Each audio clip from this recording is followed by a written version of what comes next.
We're halfway now through the audiobook of Complete Liberty, The Demise of the State and the Rise of Voluntary America, published 2007. Last podcast we covered Chapter 4.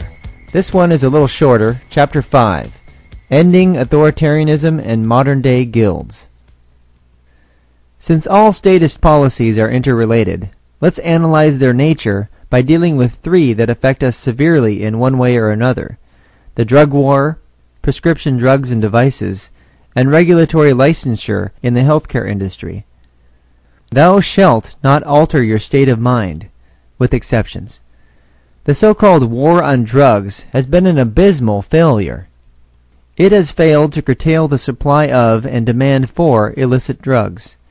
It's also failed miserably to respect rights, though that assuredly wasn't its goal. Each individual has a right to purchase items from others, and to use those items as he or she desires, while respecting the rights of others. Any government that attempts to deny this simple fact by making certain items illegal to purchase and possess simply drives this aspect of the free market into the black market. Thus, the bigger the drug war becomes, the worse conditions on the black market become. People who work in the supply chain of illicit drugs, from growing or manufacturing them to delivering and selling them, have to spend time and resources eluding capture by the drug warriors, and literally fighting for market share through gang-related turf battles, as well as bribing cops. Supply costs thereby increase drastically, and drugs become incredibly more expensive than they would be in a free market. The high prices in a black market for otherwise cheap substances encourage both dealers and users to do many immoral and unjust things in order to keep doing business and keep getting their fixes. But this isn't the half of it. By far the worst effects of the drug war are the consumption of billions of tax dollars, further corruption of police and other governmental agencies, and substantial increases in rights violations inflicted on the entire citizenry, as well as drug suppliers and users. Many innocent people are harassed, spied on, searched, and generally disrespected, and of course their time is wasted in the process. Others less fortunate are falsely accused and arrested, falsely convicted, injured, or even killed, and their property is ruined or seized. Police and DEA agents generally commit these egregious rights violations with impunity. In the police club, where monopolized and tax-funded membership has its privileges and immunities, paid leave is considered a strong penalty for harming or killing innocent people. To protect and serve those in charge is plainly their real motto. Of course, those actually involved in the black market of illicit drugs face the brunt of the drug war. The rest of us are considered collateral damage, as are all innocents in all wars.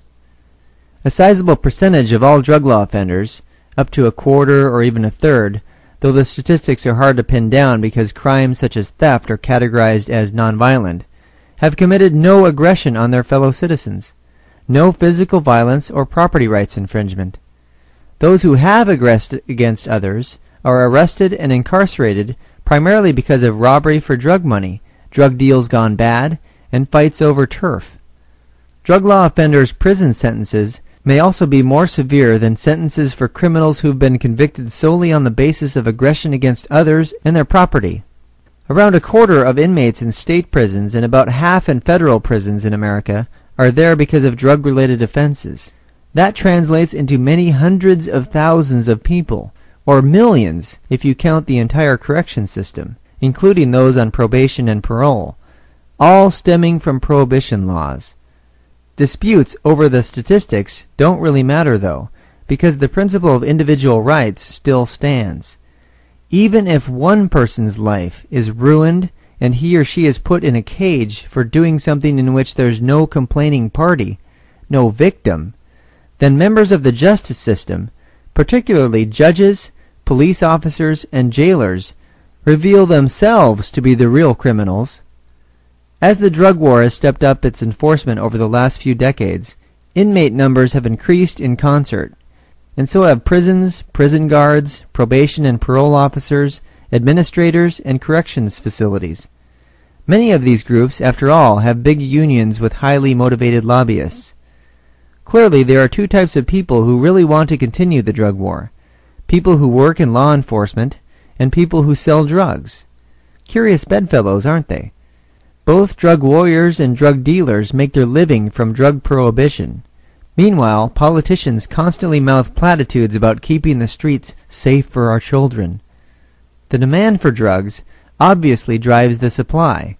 Without a demand, there would be no market for suppliers. Prohibition just creates extra difficulties and costs for suppliers, and hence, higher prices for buyers, and in turn, higher profits for dealers. But the drug warriors don't care about these basic economic facts. They care about the immorality of those who sell, buy, and use certain drugs, similar to the alcohol warriors during that failed attempt at prohibition. Since they see such behavior as immoral, no amount of economic arguments will change their minds, especially when they're making their living via prohibition laws. Ironically, they don't see their own behavior as immoral and unjust, even though it involves violating people's rights in the most intense manner. Such is the nature of governmental force. I recently heard a drug prevention advocate during a radio interview say that he didn't care how much the government spends on the drug war. It's for the good of the people. In other words, he didn't mind the previous hundreds of billions of tax dollars used, and he doesn't mind squandering billions more to fund his crusade to supposedly make the world a better place. Of course, he never said anything about contributing any of his own money. The stupidity in his viewpoint was not in wanting to make the world a better place. Rather, it was in trying to prevent people from making voluntary exchanges and ingesting certain substances. It was in wanting to initiate aggression against those he deemed immoral. This is the sort of hypocrisy that turns morality on its head. Here's a revealing international fact. Despite Iran's Islamic government's draconian laws against anything deemed immoral, such as drugs, it's considered to have the highest per capita use of heroin. Ultimately, legislating morality, in the name of whatever religious dogma, can never achieve the desired results. Forcing harmless people to do things, or not do things, against their will is itself the primary immoral act. To deny people's use of their own judgment, hypocritically judging their judgment as faulty, only fosters more immorality. Drug users, including users of alcohol and tobacco, and other things deemed ingestible, aren't persuaded to behave differently or to adopt new values by being disrespected, injured, killed, or thrown in cages and kept there for years.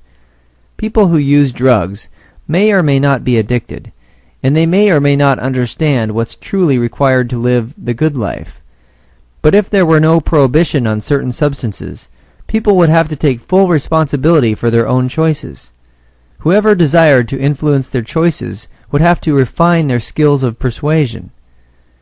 The end of prohibition will entail the end of the black market and all its terrible repercussions. Of course, all other black markets, such as for prostitution and gambling, ought to be ended as well, for similar economic and moral reasons.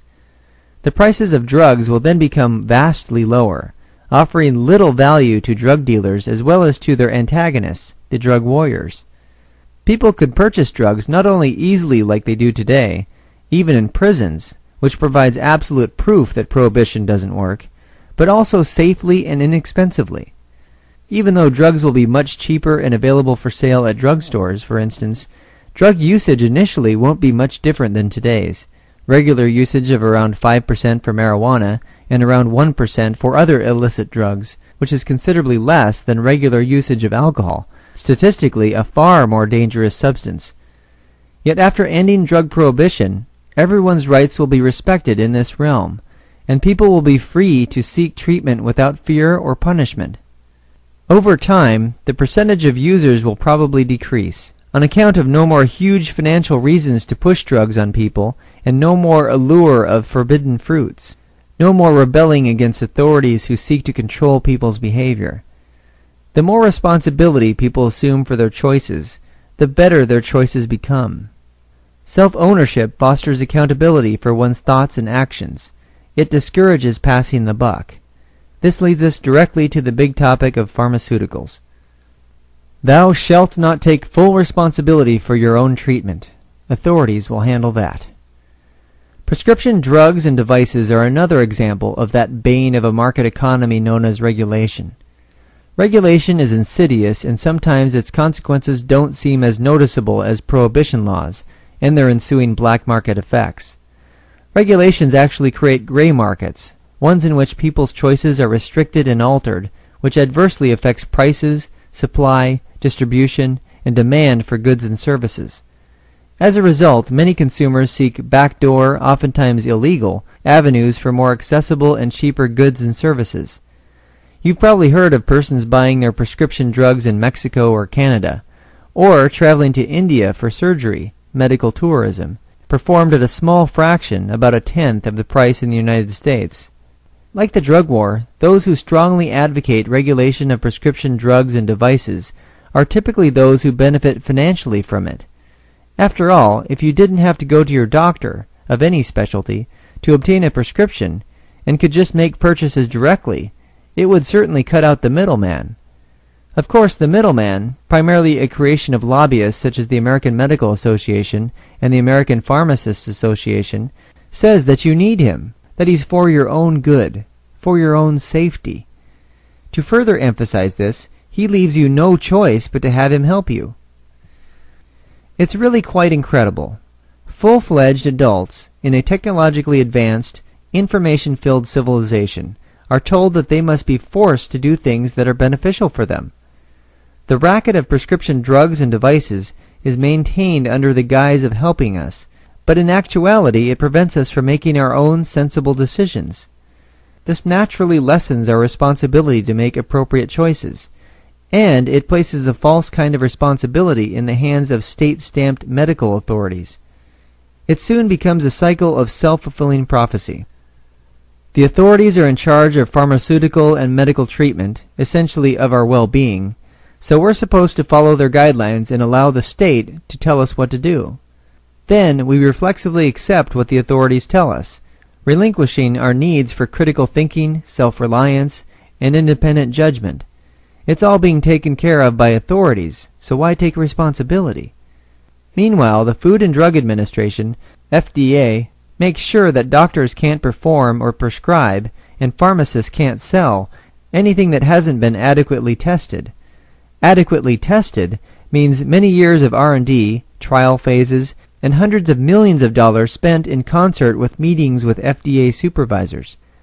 This is again purported to be for consumers' own good.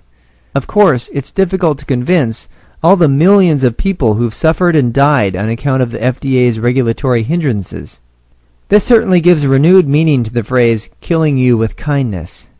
Even though persons are needlessly suffering and dying on a daily basis because of this regulatory agency, drug and device companies continue to obey its directives. The tragic impact on those desiring immediate treatment can't be overestimated. Such regulations also tend to deprive medical companies of their ability to take full responsibility for the quality and efficacy of their products and services. Why think independently when the feds are micromanaging your business or feeding you with tax dollars? Naturally, the consumer market for medicine in this political climate suffers enormously. A perversely structured third-party payment system is a direct result of governmental regulation. The healthcare insurance industry is a fantastic case study in intrusive meddling by the state.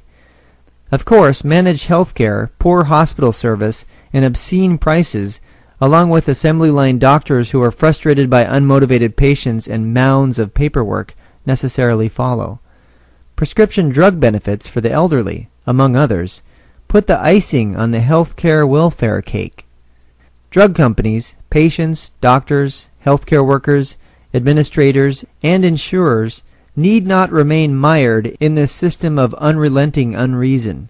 They just need to identify and understand the real causes of this mess, so that their solutions don't merely compound the problems, which were themselves created by prior solutions. Rather than calling on government to make things better, they need to advocate allowing the free market to increase competition and customer satisfaction, decrease prices, innovate quicker, simplify and streamline all realms of healthcare.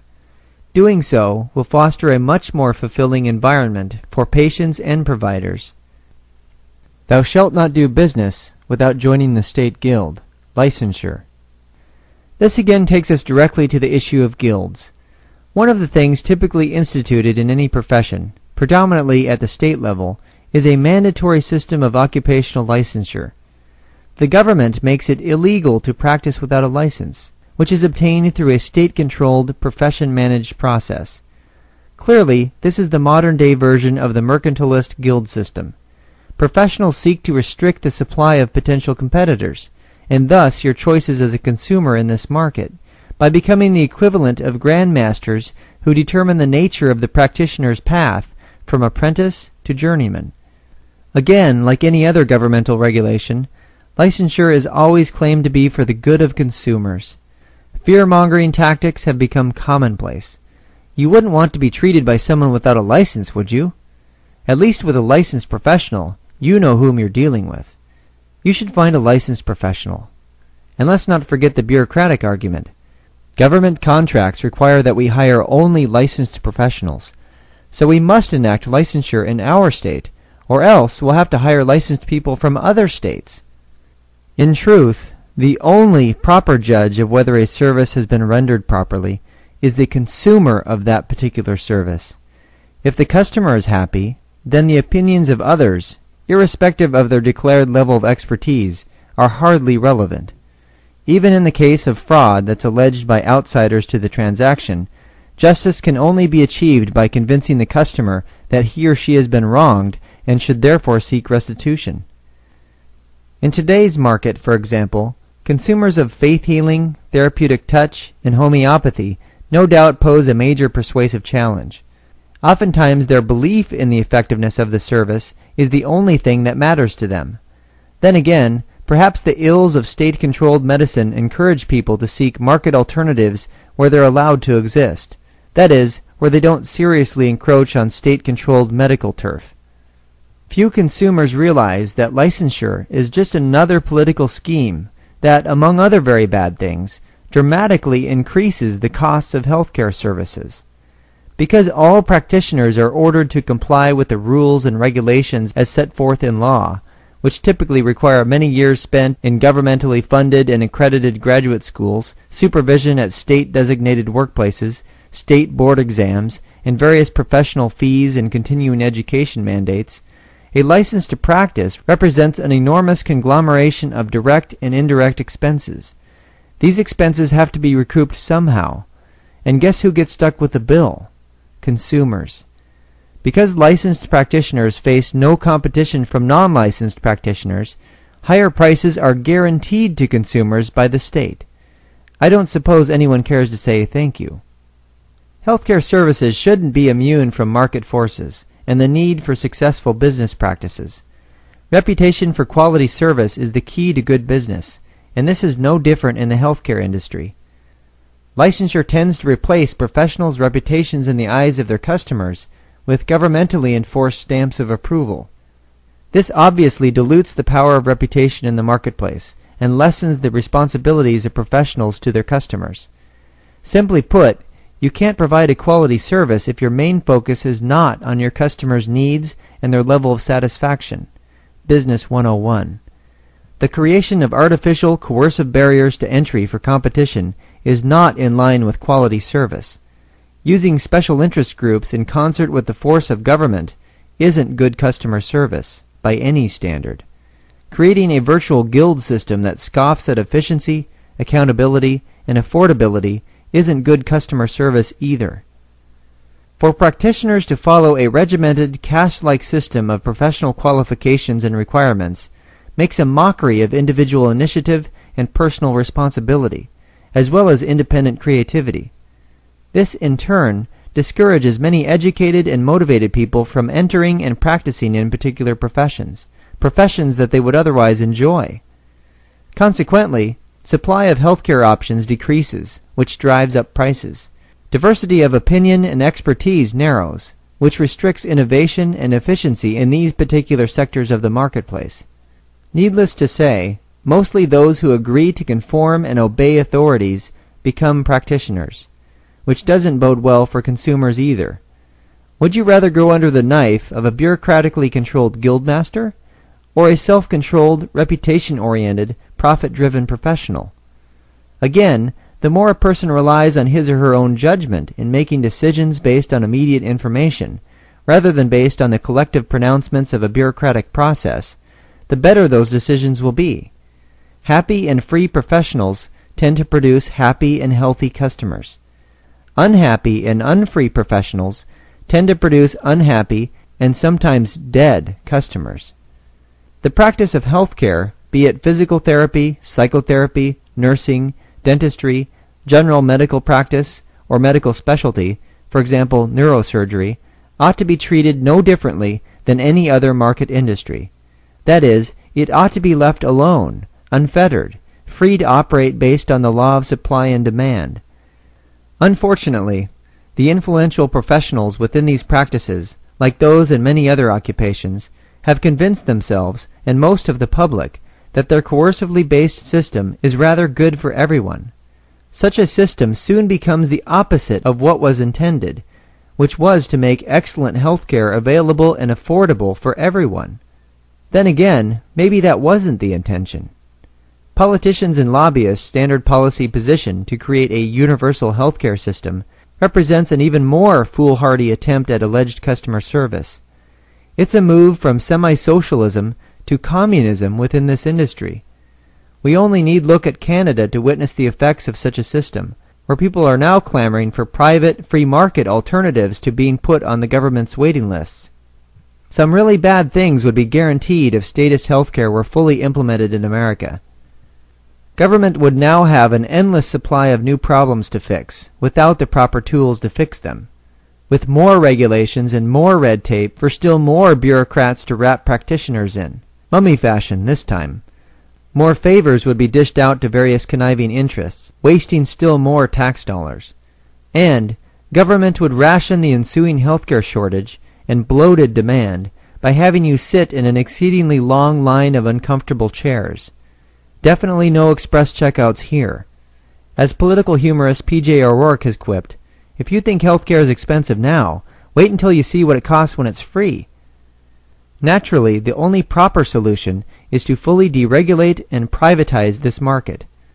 So, when the market of healthcare is freed from statist control, what will really happen? Will many charlatans take advantage of the newly unregulated and unlicensed occupations, preying on gullible and naive consumers? Will many people die from improper drug dosage and usage conflicts, all too common in hospitals today, by the way? Will doctors not be able to make a good living because of too much competition? Just like any other aspect of the economy that's allowed to function in accordance with the unencumbered choices of individual buyers and sellers, we will witness the opposite of people's initial fears and misguided economic concepts. Motivated entrepreneurs in medicine and healthcare in general will revitalize its possibilities for efficiency and innovation, which necessarily include customer service and satisfaction. Assuredly, revitalized consumer watchdog groups and groups of consumers themselves will provide strong checks on any fraudulent practices. Educated opinions spread quickly via the internet. A just justice system will assist those who might be wronged and enforce judgments for restitution and reparations. Quacks will become an endangered species, only surviving, as they largely do today, on the money of customers who blindly believe in their particular brands of snake oil. Unregulated insurance companies will charge rates in line with their clients' levels of risk, and most people will realize that catastrophic healthcare coverage will be more than adequate to cover their potential healthcare expenses. The newly low prices of general care and routine visits, and even many surgeries, wouldn't justify more expensive insurance plans. Notice that, on account of governmental control and regulation of health insurance, consumers currently try to have their insurance companies pay for every conceivable medical expense. These include things that free market insurance could never insure. That is, things in the realm of personal control, things not accidental. Undoubtedly, the high costs of healthcare, and the regulations fostering them, promote such irresponsible behavior. Also, today's focus is mainly on damage control, or treatment, instead of preventive healthcare measures and vitality programs. In a free market, there will be no financial incentives for these suboptimal practices. They'd be much too costly. People will thus be encouraged to pay more attention to what they put in their mouths and how they treat their bodies. Doctors, imagine having educated and motivated patients. To follow the recommendations of the state-controlled dietary establishment and the food pyramid is a poor substitute for paying attention to the research and evidence, or at least seeking out reputable people and organizations who do. In this regard, a book for laypersons that I can recommend as a starting point in evidence-based nutritional understanding is Living the Low-Carb Life by Johnny Bowden.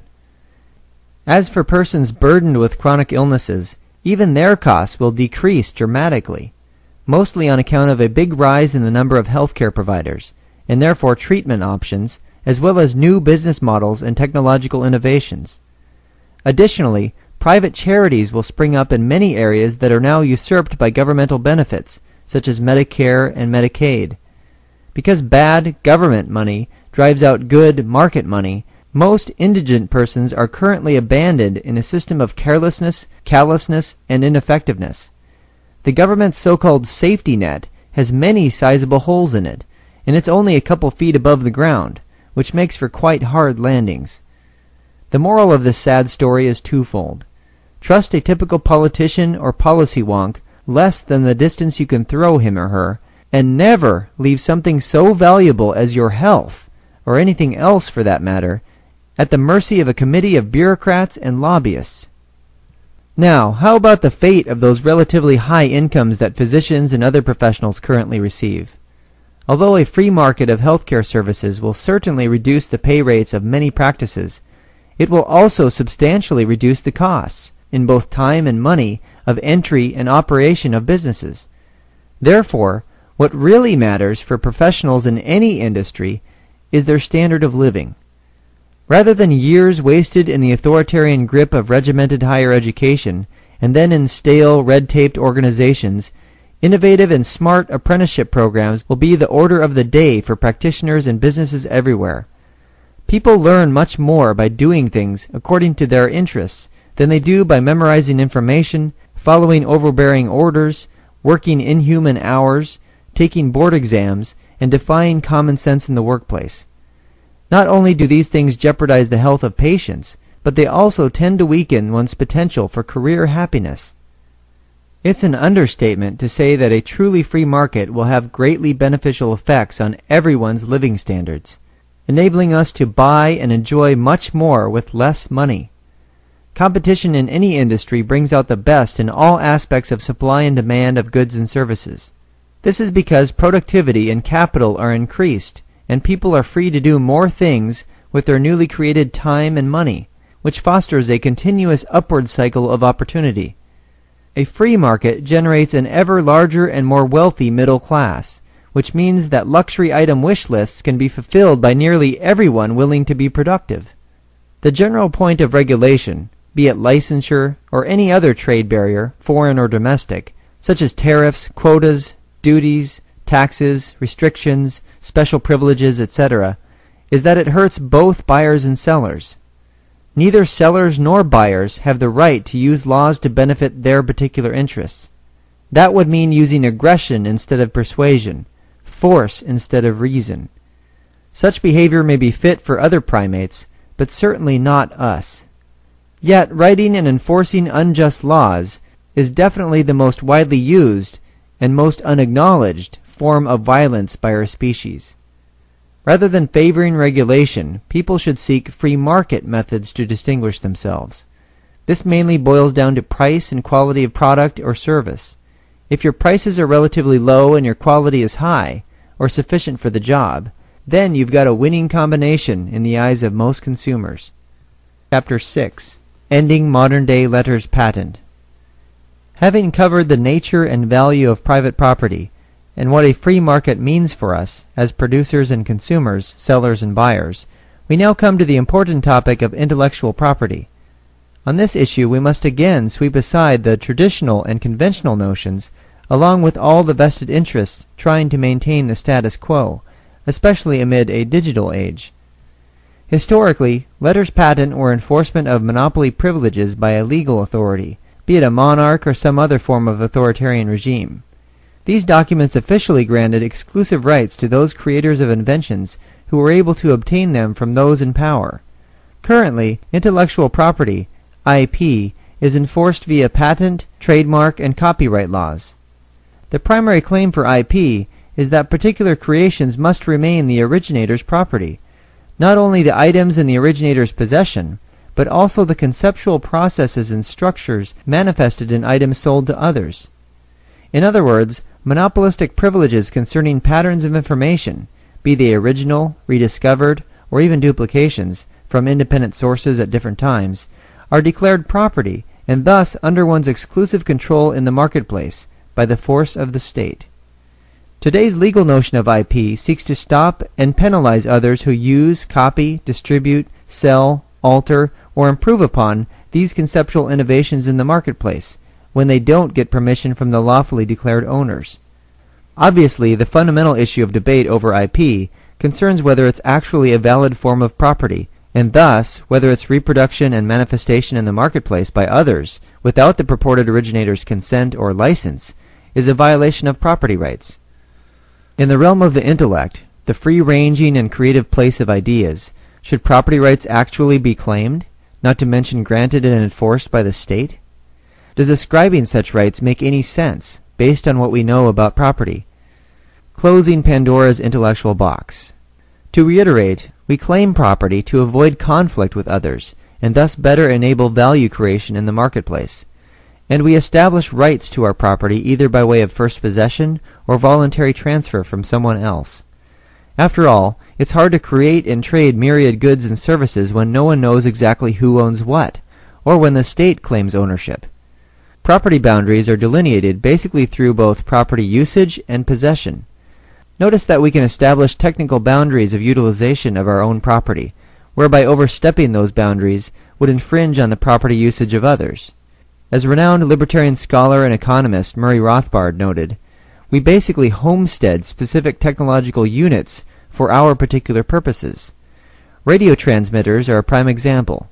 The owners only broadcast at specified frequencies or wattages that they have negotiated, either through contract or prior use, with other owners of electromagnetic spectrum usage. Clearly, establishing such property boundaries is essential to avoiding conflicts. However, no surprise here, presently such free market property arrangements have been impeded and heavily regulated by the Federal Communications Commission, FCC, in various judicial decisions. You can rightly assume that what resides in your own brain is your property, whether or not you're an inventor, composer, or author, just as the rest of your body is your property. Clearly, someone would have to trespass on your property and do a coercive brain scan in order to gather this decidedly private information. But only by keeping information to oneself, that is, in private form and shielded from the marketplace, can one declare conceptual information to be one's own. The right to privacy, along with this private knowledge, stems from property rights and their established physical boundaries in relation to others. The notion of property of the intellect existing in the marketplace, however, is basically a contradiction in terms. As outlined, property is something that's claimed, used, and possessed as an extension of self-ownership. Property rights ultimately mean the freedom of action to use and or dispose of certain owned items and to do various things in relation to them. Property rights do not mean the freedom to prevent others from duplicating what you own, unless that duplication creates conflict of usage and possession of your property, as in identity theft, which involves fraud, which we'll deal with in detail later. Clearly, tangible items have all sorts of uses and capabilities that are conceptualized and exploited by reasoning minds. For example, you own the contents of your diary because the book of blank papers is yours, and the ink adds something tangible to the item. The words within it also demonstrate how you can put it to use. The same could be said if the ink were in the form of the language of musical notes, that is, a song. When intellectual information that's manifested in tangible items and processes makes it to the marketplace, such as a story or song or even mining processes or the sequencing and use of particular genes, it's quite obviously no longer for the creator's eyes only, and no longer in the creator's possession. Others are then exposed to this information via these items and their innumerable uses. One would have to initiate force to dictate to others what they can and cannot do with the intellectual information that's now in their brains. In other words, because what's claimed to be intellectual property is simply a pattern of information manifested in a tangible thing, specifically information that can be reproduced by others without conflict, one can't enforce the terms of its replication and dissemination once it reaches the marketplace. That is, once information has been duplicated by other brains and transformed into tangible expression by them. That would essentially be trying to control the property of others. To put it another way, after a person exposes ideas, products, and services to the marketplace, he or she has no right to prevent others from reproducing or duplicating those same things, even if that person was the one who truly created or discovered them. One only has the right to control one's own particular products and services in which that information is embodied, that is, one's own capital resources and inventory, rightful property. When other minds become aware of information, it basically goes from being private property, because trespass would be required to glean it, to being in the public domain, or marketplace. That's the way a free market works. No force is initiated by either buyers or sellers. Both realize that property rights apply to all aspects of tangible items they own, and the various uses they choose to employ with them. The legal jungle of patents, copyrights, and trademarks. For many of us, having been subjected to innumerable FBI warnings and all rights reserved clauses, or even been called pirates or thieves by members of the IP establishment for sharing files on the internet, all this may be a rather new way of looking at the subject. So let's explore it further. The current understanding by courts, lawyers, and law schools of IP and its licensing is essentially arbitrary, as well as complicated and confused. For instance, where does one idea or small set of abstract ideas, typically not copyrightable, end, and a series or string of ideas, such as a poem, begin? Sure, one might say, ideas themselves are not copyrightable. Only their manifestations and specific combinations are. But where do old ideas end and new ideas begin? This leads us directly into the thickets of patent law. Where exactly does the discovery of an idea, a better mousetrap for instance, transition from being obvious, and therefore not patentable, to unique or original? How many actually unique inventions are there, in which the creator didn't utilize or build upon any other ideas or processes already known, and perhaps even claimed as IP, what's called prior art? And what happens legally when many people arrive at the same idea independently, or when one person makes a discovery 1 week, month, or year before someone else? Instead of answering these questions in a logical manner by rejecting the notion of IP entirely, the state imposes its laws as the politicians, bureaucrats, judges, and lobbyists have outlined. In the midst of enforcement of various versions of IP, parts of copyright are legally declared to be free to use under the specified conditions of fair use. And formerly copyrighted material is at some point declared to be in the public domain. Patented ideas, plants, and designs expire at a variety of designated times, while things trademarked can be renewed indefinitely through payment of fees. How come? In this environment of legally enforced intellectual property in the marketplace, where does one draw the line concerning what's in the public domain? Some say for educational purposes only. Does this mean strictly a school, or library, or what? Moreover, how long should one be able to enforce exclusive rights to IP? Plant and utility patents, 20 years?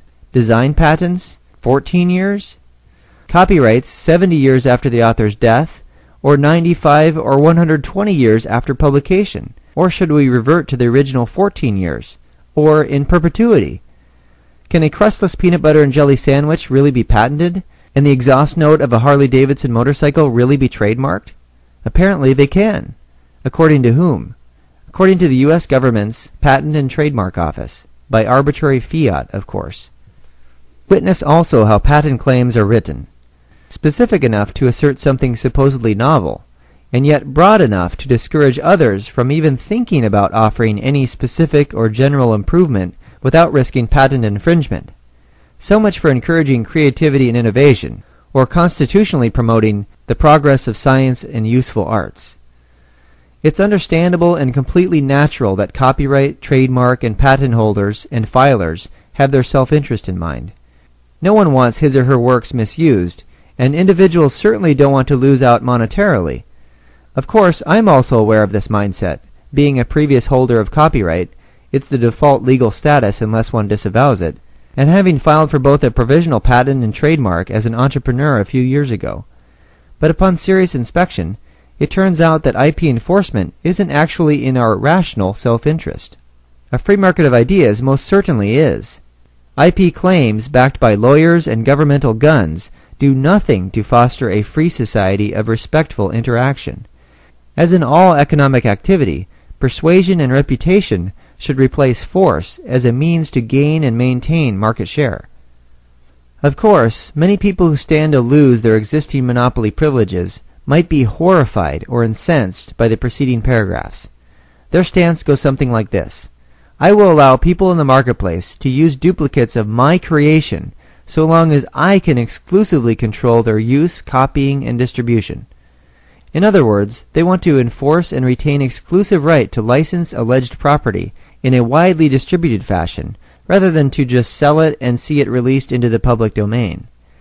But there's nothing inherent in an idea or string of ideas, big or small, complex or simple, that warrants a claim of property rights. Though I'm sure each of us has declared something to be my idea before, we know that it's possible for others to formulate and improve upon the same idea as well. Everybody has ideas. It's the nature of human consciousness to have them and put them to good use. Unlike valid forms of property, ideas aren't scarce. They can be reproduced without conflict. Just as in other aspects of business, protectionist rackets can't logically serve our economic interests. In fact, they stifle commerce and hinder economic opportunities. Again, copyright, patent, and trademark proclamations and their legal implications concern, by definition, reproducible items offered in the marketplace. Proclamations such as end-user licenses aren't objectively valid because what's being claimed as property actually isn't. So one logically can't mass-produce and enforce blanket contracts on buyers that attempt to censor their minds and control their behavior. This obviously applies to the various license agreements we encounter at points of purchase, excluding warranty information and return policies, of course. Contrary to popular and legal belief, we aren't in any valid sense signing an IP contract when we buy copyrighted, patented, and trademarked items. All reproducible items in the marketplace are necessarily marketable items, not someone's intellectual property. To the degree that others become aware of the information contained in these reproducible items, in a rights-respecting fashion, they may reproduce them at will. We, as property owners and producers, have no right to artificially create scarcity through licenses that aim to prohibit or restrict duplication and dissemination of information in the public eye. It turns out that most products and services can be duplicated, depending on the reproduction technology that's available and one's skills and resources at reverse engineering. We'll address more of the economic significance of this shortly. Duplication doesn't entail any theft of property, only utilization of the particular information pattern found in the product or service. Thus, human beings only have the choice of whether or not to keep their creations secret. Of course, this doesn't mean that someone else won't think of the same things and bring them to market. Supply will meet the demand. The nature of contracts. So you might wonder, what about contracts in general? Again, everyone has a right to what they possess or have acquired voluntarily. In addition, each of us can devise agreements in order to prevent potential conflicts from arising with others in the use of our own property. Loaning and leasing are examples of contractual stipulations placed on the use of one's property by others via negotiation and signed agreement. And as mentioned in a previous chapter, covenants between property owners are another example of preventing conflicts and outlining behavior that affects or can affect one's property rights. Real estate easements are yet another example. For instance, people can contract with one another to ensure that no one will build anything prohibited by their signed deed restriction. Trade secrets and their protection by non-disclosure agreements, as well as contracts not to compete, curiously represent attempts to keep the contents of one's mind and the nature of one's creations private after being exposed to others. Similar to covenants and deed restrictions, these contracts reflect the desire to direct the behavior of others in the use of their own property. Non-disclosure and no-compete agreements seek to prevent others from disseminating certain knowledge that they have, or will have, gained from the property owner. A contract binds others, who choose to be bound, to this secrecy and outlines the penalties imposed for revealing and/or exploiting certain information. Thus, such a contract represents an agreement between parties in a working relationship that concerns a thing or process, that is, a pattern of information not to be reproduced in that context. However, here's the kicker to these types of contracts. Such processes can obviously be duplicated by others who aren't involved in the contract, and therefore have no working relationship to uphold. This necessarily leads to problems of enforcement, as well as determining exactly how others who weren't parties to the contract acquired the same ideas. Exclusivity agreements, in contrast, involve signing parties who agree to do business only with each other, according to specified provisions, hence contracting to restrict duplication of business processes instead of ideas. Conditional contracts are somewhat similar. For example, we're probably all too familiar with, and perhaps frustrated by, the ones we sign with the purchase of our mobile phones. Most corporations' wireless communications plans have a 2-year contract, which stipulates that the discounted phone price, or free phone, and the monthly rate apply only if the customer gives them 2 continuous years of business. Otherwise, fines will be imposed, that is, early termination fees, usually amounting to a couple $100s. These kinds of contracts are a bit representative of the unspoken mottos of many pragmatic and regulated corporations, 4 of which now provide roughly 80% of the wireless market. The hand is quicker than the eye, which shell is the pea under, and never give a sucker an even break. The marketing push for sales often overrides fully informing and thus fully satisfying customers. A simple solution for businesses to avoid costly litigation and bad reputations is to make sure the customer is aware of the trade-off involved in signing the conditional contract. Short-term gain, but potentially long-term pain, cheap phone but you're locked in with us for 2 years, versus short-term pain but long-term gain, expensive phone but the ability to switch any time without an early termination fee. Customers who select the latter option then pay the actual phone price up front, which is typically a few $100s, and either pay month to month or buy their minutes as they go. However, this still doesn't overcome the problem of potentially not being able to use your new phone if you switch service providers, which is another corporate-created shell game. You'll have to see if you can unlock your particular brand of phone and install a new SIM, subscriber information module, which of course means spending more money. We can, of course, thank the FCC and its maze of regulations for most of this trouble.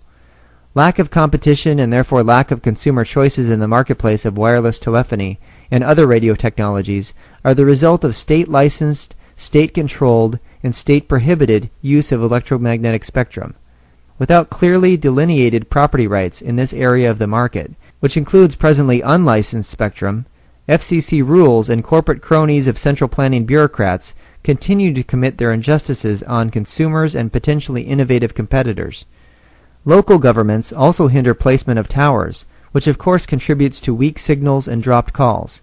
Clearly, electromagnetic spectrum property rights ought to be established via homesteading, that is, making use of available bandwidth as well as transmission and reception technologies.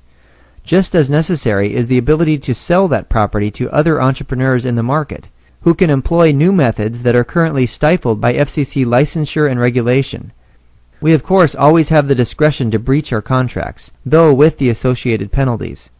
Such penalties can't include simply forcing performance of the contract, which would obviously make it unbreachable. Bodily harm also can't be a proper penalty for contract breach. For instance, being dropped into a vat of boiling oil for not performing your contractually stipulated obligations.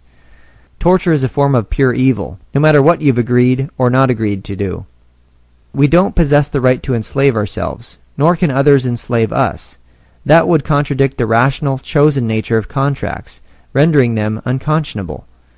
In most cases, monetary damages seem to be the only reasonable penalty for breach of contract, which enable payment to others who are willing and able to finish or repair and restore what was contracted.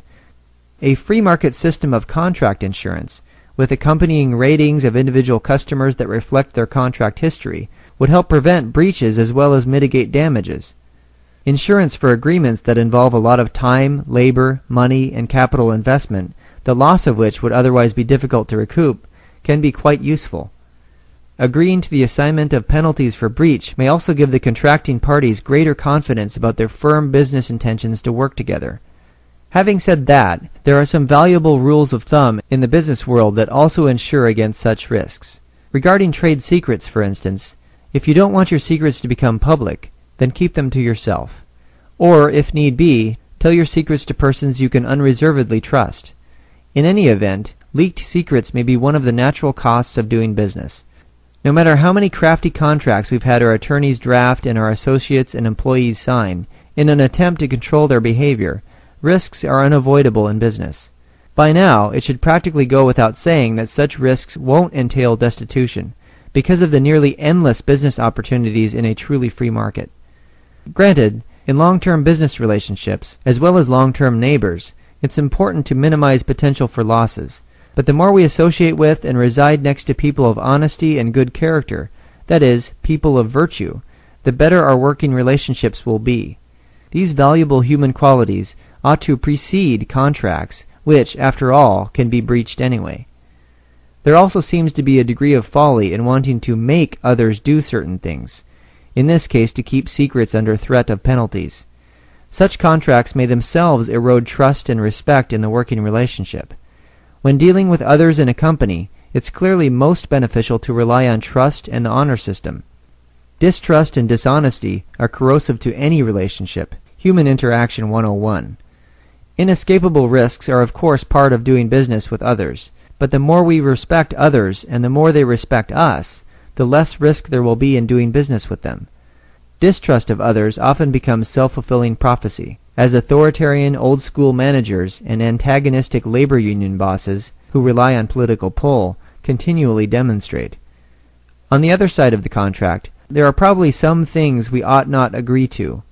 If we believe that we're entering an agreement that creates a relationship of drastically unequal power, typical of standard form contracts, we should think carefully before we sign. Adhesion contracts, for example, are those that leave us no choice concerning the terms and no room for bargaining. If a brief reading of the contract's extensive fine print makes you feel like you've mysteriously entered a law library, then at least make sure the basic terms are reasonable, and that you can effectively argue against the unreasonable terms in the fine print, if need be. True to form, the corporate-influenced and governmentally controlled legal system makes the nature of some agreements really problematic. Restriction of market choices is the statist game, after all. Therefore, it's imperative to discover the reputations and level of customer satisfaction of those with whom we might contract. How about IP and perpetuity? Having covered the essential nature of contracts, let's now resume our discussion about the invalidity of IP. What if government weren't in charge of granting and enforcing such rights? Are there any other approaches that try to avoid the governmentally created contradictions? As far as I know, the only internally consistent approach to claims of IP is that of Andrew Columbus, a free market anarchist who favored the processes of the marketplace and private legal agencies instead of government. Many who've studied the writings of various libertarian thinkers might have heard of his version of intellectual property. Basically, Columbus believed that inventors should be able to enforce exclusive rights to their discoveries, and thus the information embodied in things exposed to the marketplace, for however long they wish. IP would thus exist in perpetuity for the declared owners. Private enforcement agencies would ensure compliance, and a free market-created clearinghouse would supposedly inform everyone who used another's IP to whom they'd need to pay royalties, assuming the IP holder wanted to license it. I'm not sure if Columbus drew any definite lines about what could and could not be legitimately claimed by individuals as IP, perhaps whatever one proved to come solely from one's own brain. I do know that students of his lectures were advised not to discuss his ideas in detail outside the classroom. They even signed non-disclosure agreements concerning this. Not surprisingly, this makes for difficult, beating-around-the-bush conversations with his former students. The Columbus interpretation has internal consistency, to be sure, in that it leaves the determination of IP duration to the discretion of the alleged holder of it, rather than to the capriciousness of government and lobbyists.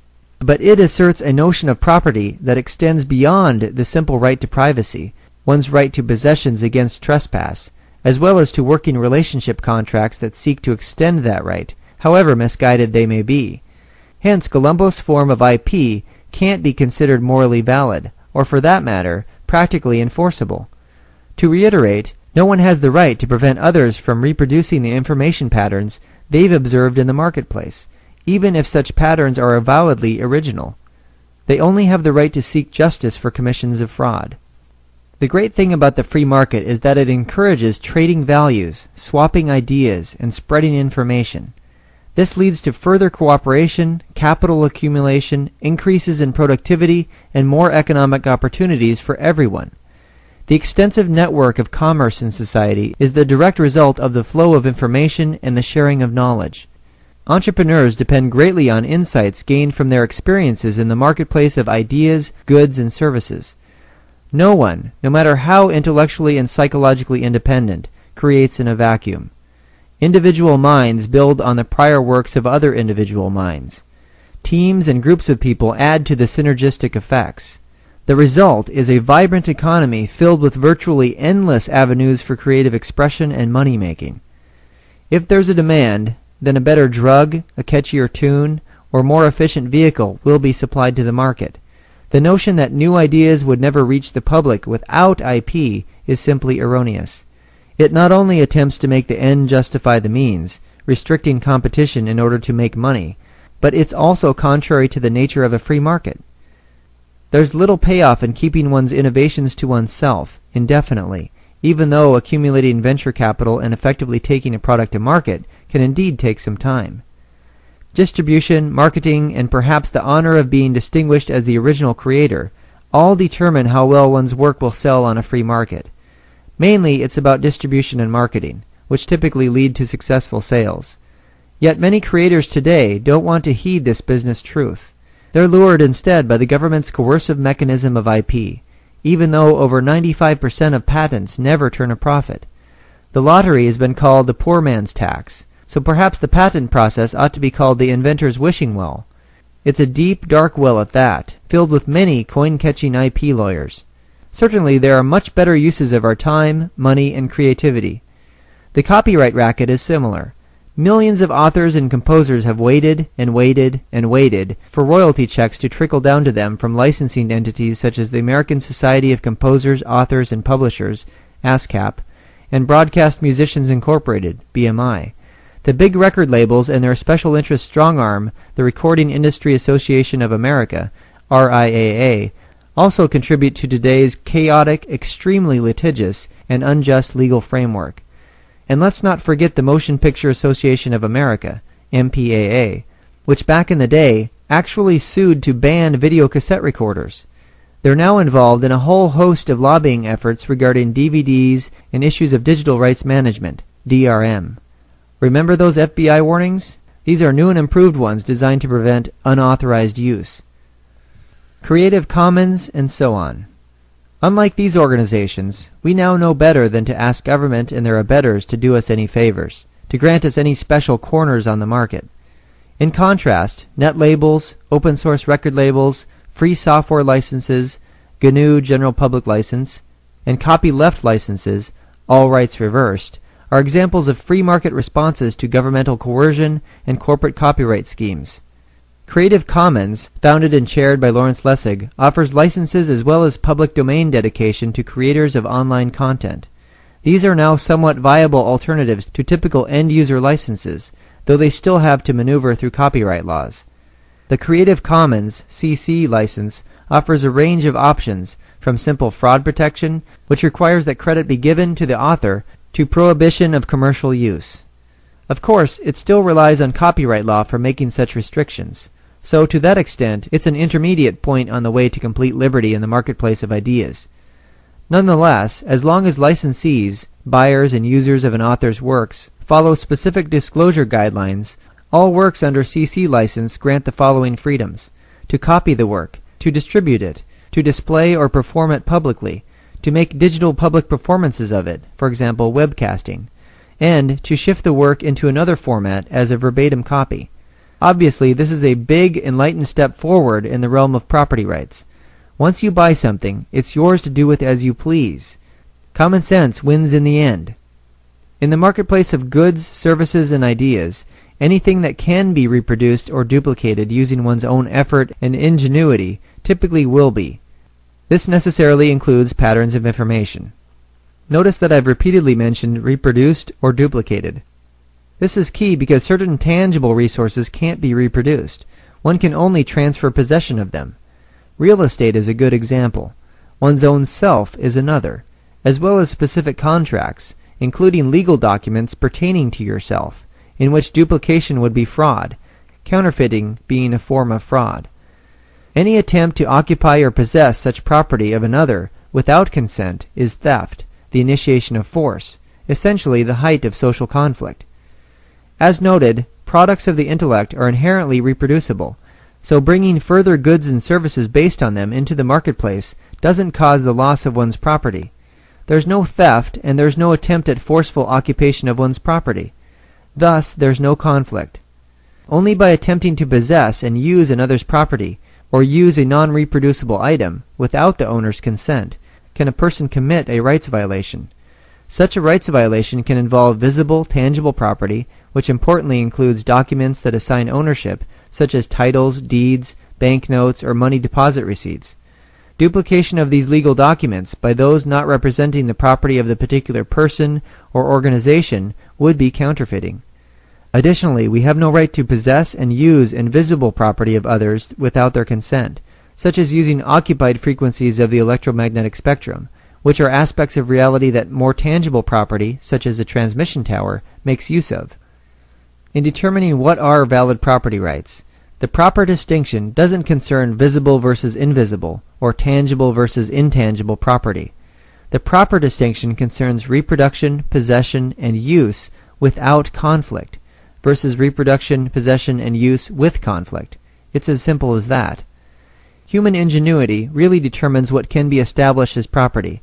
For instance, by switching from solely analog to analog plus digital on the FM radio band, more streams of information can be transmitted. Each channel can then carry a few additional signals. Advances in technology can obviously create many new forms and facets of property. Internet domain names are just one example of all the technological properties created from the Internet. Since the Internet employs a universally recognized addressing system, someone can't duplicate your domain name address with impunity. That would be a case of trying to possess your piece of virtual real estate without your consent. Further, the various owners of the Internet backbone and server networks don't permit such conflict. This is why identity theft is clearly an instance of fraud.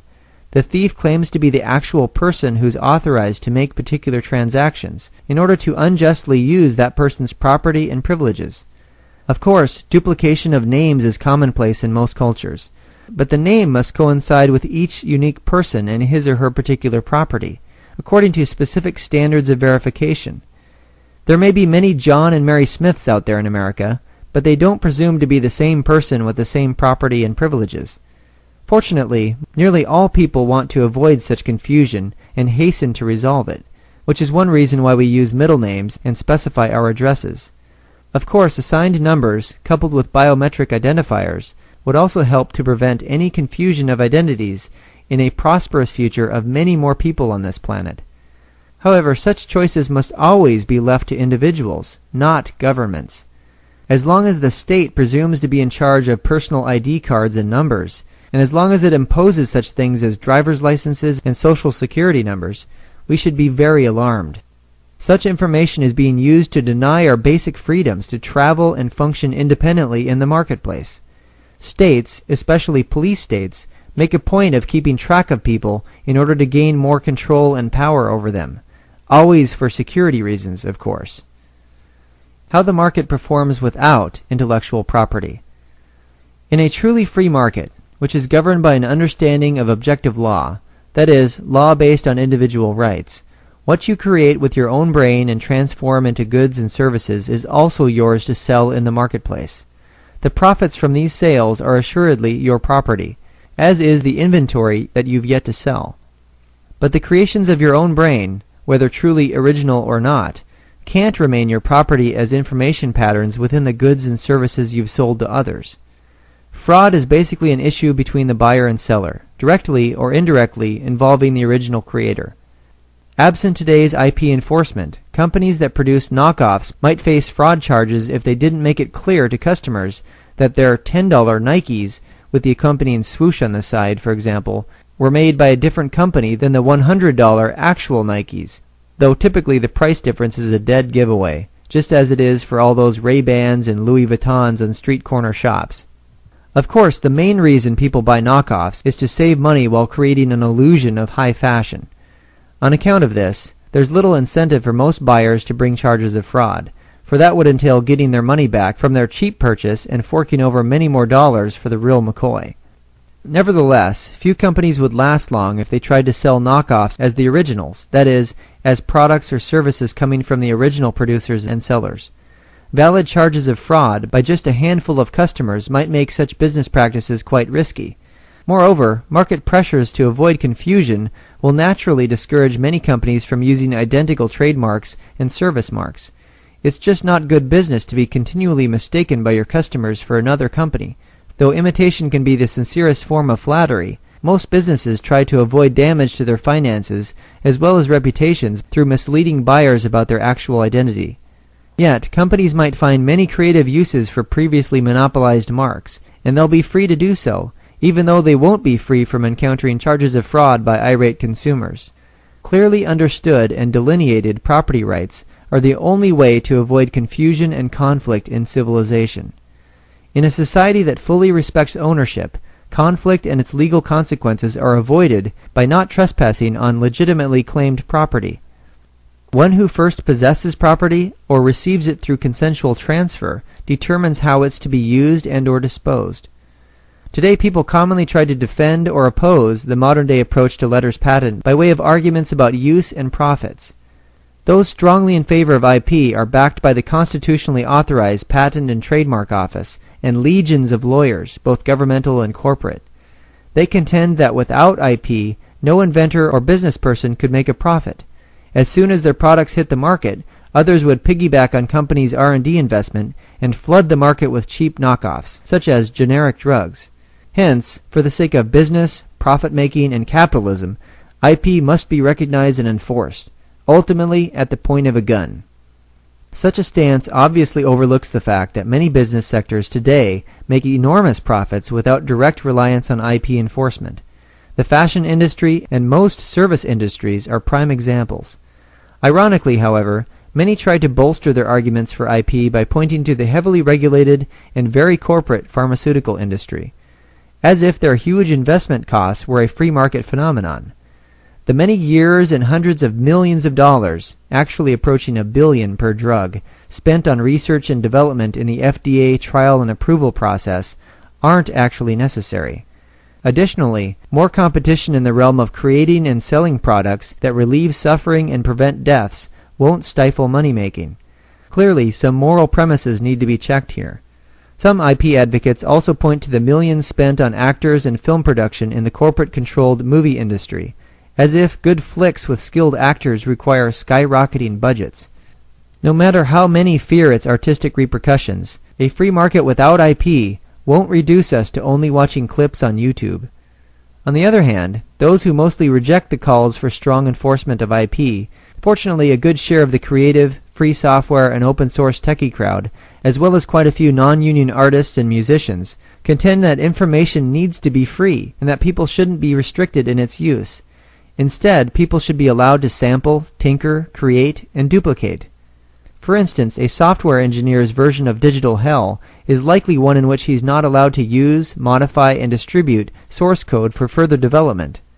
And a consumer's version of digital hell is often one in which she can't copy media to other devices that she herself owns. Preventing people from reproducing and innovating various products and services truly impedes economic progress. In addition to frustration over the use of one's own property, it yields much less innovation, fewer choices, and higher prices. It also means tremendous amounts of energy wasted in illegal wrangling and disputes involving purported intellectual property rights infringement. Many businesses even expend much energy and resources on securing patents they'll never use, in order to prevent others from entering particular areas of innovation, so-called defensive patenting. The arguments for intellectual freedom in the marketplace are indeed correct, while arguments for some version of IP, be it the government's or Columbus, are mired in hopeless contradictions. The reproduction of goods, services, and ideas reduces scarcity. and hence it lowers prices and creates many more values in the marketplace. It also greatly diminishes litigation. These facts reveal that there will be many more opportunities for profit-making in a free market without IP. But that, of course, is a utilitarian argument, and what must logically accompany arguments about utility or consequences are rights-based, principled arguments. IP proponents essentially want to control what's already been sold. Obviously, the property rights infringement that advocates of IP are referring to ultimately boils down to the loss of sales of their goods and services, that is, potential profits from unknown buyers. Clearly, the money presently in the pockets of consumers is not the property of producers. It only becomes a seller's property after a transaction has been made. Once you purchase a product from me, for example this book, the entire book is yours to keep, alter, even to copy and sell as you like. You'll notice that I've released it into the public domain. Since it's your book, your property, I have no right to tell you what you can and cannot do with it. Plus, maybe many more people will read these valuable ideas if you help in the distribution process. Grassroots, word-of-mouth marketing is thereby facilitated. Others have no right to stipulate what people can and can't do with their property. Moreover, we must be careful not to start thinking that labor, in and of itself, has economic value. That would be embracing the labor theory of value, brought to us mostly courtesy of Marx and Engels. For example, if I spent the rest of my life, and thus resources and money, writing a philosophical treatise on the pure, undeniable pleasure derived from eating freshly baked chocolate chip cookies, should I expect to profit from it? Perhaps only in my dreams. What if I baked and sold the actual cookies? Most probably I would make some money. What if no one had ever heard of such delicious cookies? In other words, what if I were the original creator of the recipe? Would I then have the right to forcibly prevent others from baking the same kind of cookies, so that I could coercively maintain a monopoly on my cookie market? Of course not. What if I had negotiated contracts with those suppliers and workers who might otherwise exploit my trade secret? Regardless of the inherent problems in enforcement of such contracts, this still wouldn't stop anyone else from doing some clever cookie reverse engineering and competing with me. The same principle applies to all recipes, be they words on pages, the mechanical and electrical structure of a computer, the design of an aircraft, the parts and workings of a turbodiesel engine, the composition of a drug, or the sequence of genes for production of a particular protein. The most interested and enterprising individuals in an innovative and continuously changing marketplace will determine the future manifestations of this information. Productivity is a valuable end. Labor can be a means to that end, but it's not the end in itself. If labor were an end in itself, then 1,000 workers digging a 10-foot deep, mile-long trench with shovels would be preferable to one person digging it with a 50-ton excavator. The excavator frees up those 999 other men to do all sorts of other things, to expand productivity in countless ways. It also frees the excavator operator, after a few days' work, to begin the next project. Moreover, the excavator represents many other types of work that would-be shovelers can do instead. From the production of crude oil and refinement of its diesel fuel and hydraulic oil, to the forging of steel, and the tooling, machining, and assembly of thousands of parts for the heavy equipment. And let's not forget the engineering know-how and design elements that must be employed to create a dependable product that construction companies want to buy and use. Countless innovations follow from these trial and error processes. This all helps explain why hydraulic power is favored over muscle power these days. There are always costs to doing any kind of business, costs to any use of capital and expenditure of labor, and it just so happens that duplication is a potential risk one faces with products and services that are easily copied and disseminated. Advances in technology tend to make many more things easier to reproduce. This is a really good thing, because it yields more for everyone, thus raising everyone's standard of living. Perhaps the technological apex will be reached with the perfection of nanotechnology, the ability to rearrange matter at the molecular level for design and fabrication of nearly anything. For instance, if everyone had a special nanomachine that could construct a new automobile from a pile of scrap materials in a few seconds, then the big automobile manufacturers would certainly have to switch to a different line of work, maybe to the manufacture of new and improved nanomachines, ones that could make flying cars instead. Just as most horse-drawn carriage manufacturers found a different line of work after the introduction of automobiles, so too would auto manufacturers find new ways to make a living. Free markets are about change, after all, and we humans are especially good at adapting to changes in our environment. At some point a few thousand years ago, the wheel was invented. If those in the Columbo school had their way back then, we'd all be paying royalties to the legally declared heirs, the descendants of the wheel inventor, every time we turned a wheel. Many of us would thus try to use our wheels surreptitiously, only rolling them in the darkness of night. Others might settle for less suitable polygons, such as decagons or even dodecagons, in order to avoid royalty payments. Envision this scenario in a marketplace of billions of brains, each creating and declaring things to be their own intellectual property, and you can begin to fathom the deepest meaning of legal chaos, confusion over ownership, economic distortions, slowing of innovations, as well as rights infringements. Again, anything that can be reproduced in the marketplace likely will be reproduced in the marketplace. Humans are in the business of making stuff, better and cheaper stuff, including plastic that lasts beyond our own expiration date. Nod to George Carlin. Reproduction is not theft by definition, unless it involves the government's printing press, which, as you know, is another story about fraud on the grandest scale imaginable. Basically, it's up to buyers and sellers to sort out what's highly valued in the marketplace. It's probably a safe bet that most people desire to honor the real deal, or the originator's product or service, rather than individuals or companies selling so-called knockoffs. At the very least, most people believe that it's bad manners not to give credit where credit is due, that is, when appropriate.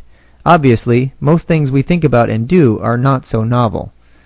Many people exhibit brand loyalty, which may be fostered by better customer service, delivery options, and ease of returns. And many are willing to pay a premium for these things. In fact, most people are happy to pay original content creators. Music is one clear example, as long as gratuitous middlemen keep out of the way. GarageBand.com and eMusic.com, for example, are a couple websites that enable independent musicians direct access to their audience. And they offer songs as MP3 file downloads, which is a non-DRM versatile format. Nonetheless, the popularity of Apple's iTunes Store has arisen not only because of the cool designs of iPods, but also because of convenience and selection. Of course, it's heavily influenced by the RIAA and the big record labels, so instead of selling open MP3 files that can play on any player you might own, the songs are in AAC format, with Apple's version of DRM called Fairplay. Among other things, this allows songs to be duplicated only to other iPods. Peer-to-peer file sharing is still widespread on the web, which shows that the price points for iTunes songs are still too high, and their inherent DRM device restrictions unwanted. Nevertheless, many consumers find it more convenient to legally acquire music in the single-song purchase fashion, rather than buy shrink-wrapped CDs in record stores.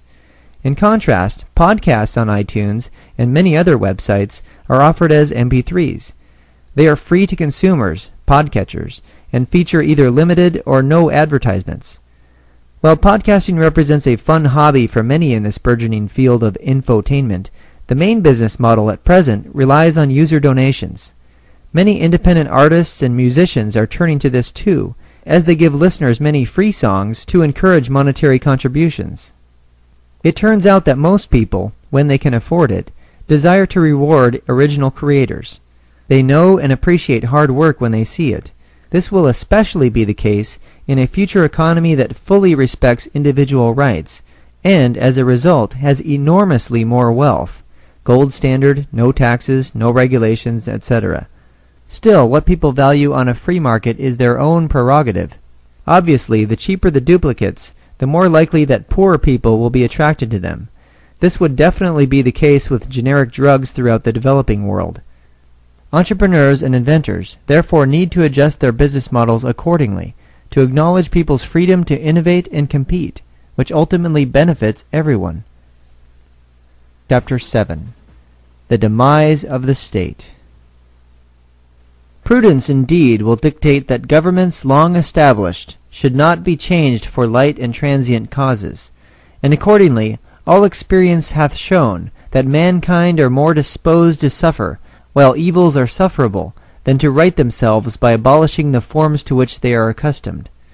But when a long train of abuses and usurpations, pursuing invariably from the same object, evinces a design to reduce them under absolute despotism, it is their right, it is their duty, to throw off such government, and to provide new guards for their future security.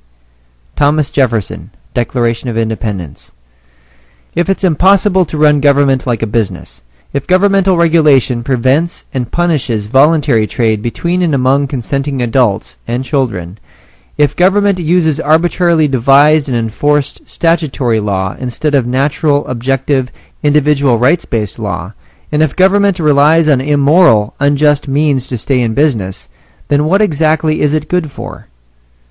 Surely Thomas Jefferson would find the present state of political affairs atrocious, an intolerable form of absolute despotism. Consequently, what does this imply for us in the voluntary marketplace? What if we refuse to continue suffering such evils? What if most people realize that it is their right, it is their duty, to throw off such government and to provide new guards for their security? What if we suddenly replaced government with something that was actually moral and rights-respecting, that is, with the unmatchable, uncompromising methods of a free market system? Unfortunately, even the talented likes of Penn and Teller can't perform that fantastic of a magic trick, at least not before our very eyes. But let's consider the hypothetical scenario for now. Later we'll discuss some real-life solutions, practical options, for getting rid of the status quo, that is, for uprooting the current rot and planting some beautiful freedom flowers. A fully privatized system. Under a fully privatized system, new businesses and entrepreneurs don't navigate financial and regulatory mazes in order to compete with established, already conforming to the racket and lobbying for more favors and less competition businesses. Banks are no longer shills for the fascist welfare warfare state, and interest rates are accountable to the market, not to the Federal Reserve System overlords and the nobility of their various monetary subsidiaries. Free markets are actually free, and the people benefit enormously. Our standard of living, our purchasing power as well as economic opportunities, thus skyrockets. Dispensing with government therefore entails euthanizing some quite sacred legal cows.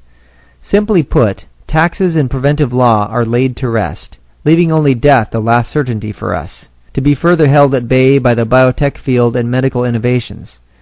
Remember the alphabet soup of regulatory agencies? They're government's way of maintaining control and overseeing affairs that they've no business controlling and overseeing. Without the ability to expropriate money from a populace that's no longer subservient, the institutions of government atrophy to the point of splendid emaciation and then death. As government withers, people thrive. We then witness marketplace hypertrophy, an advanced economy on steroids with no toxic side effects. Without the state's power to tax, which is derived from coercion and people's compliance, we finally say goodbye and good riddance to unaccountable government. Without taxation, we finally say welcome to the land of milk and honey.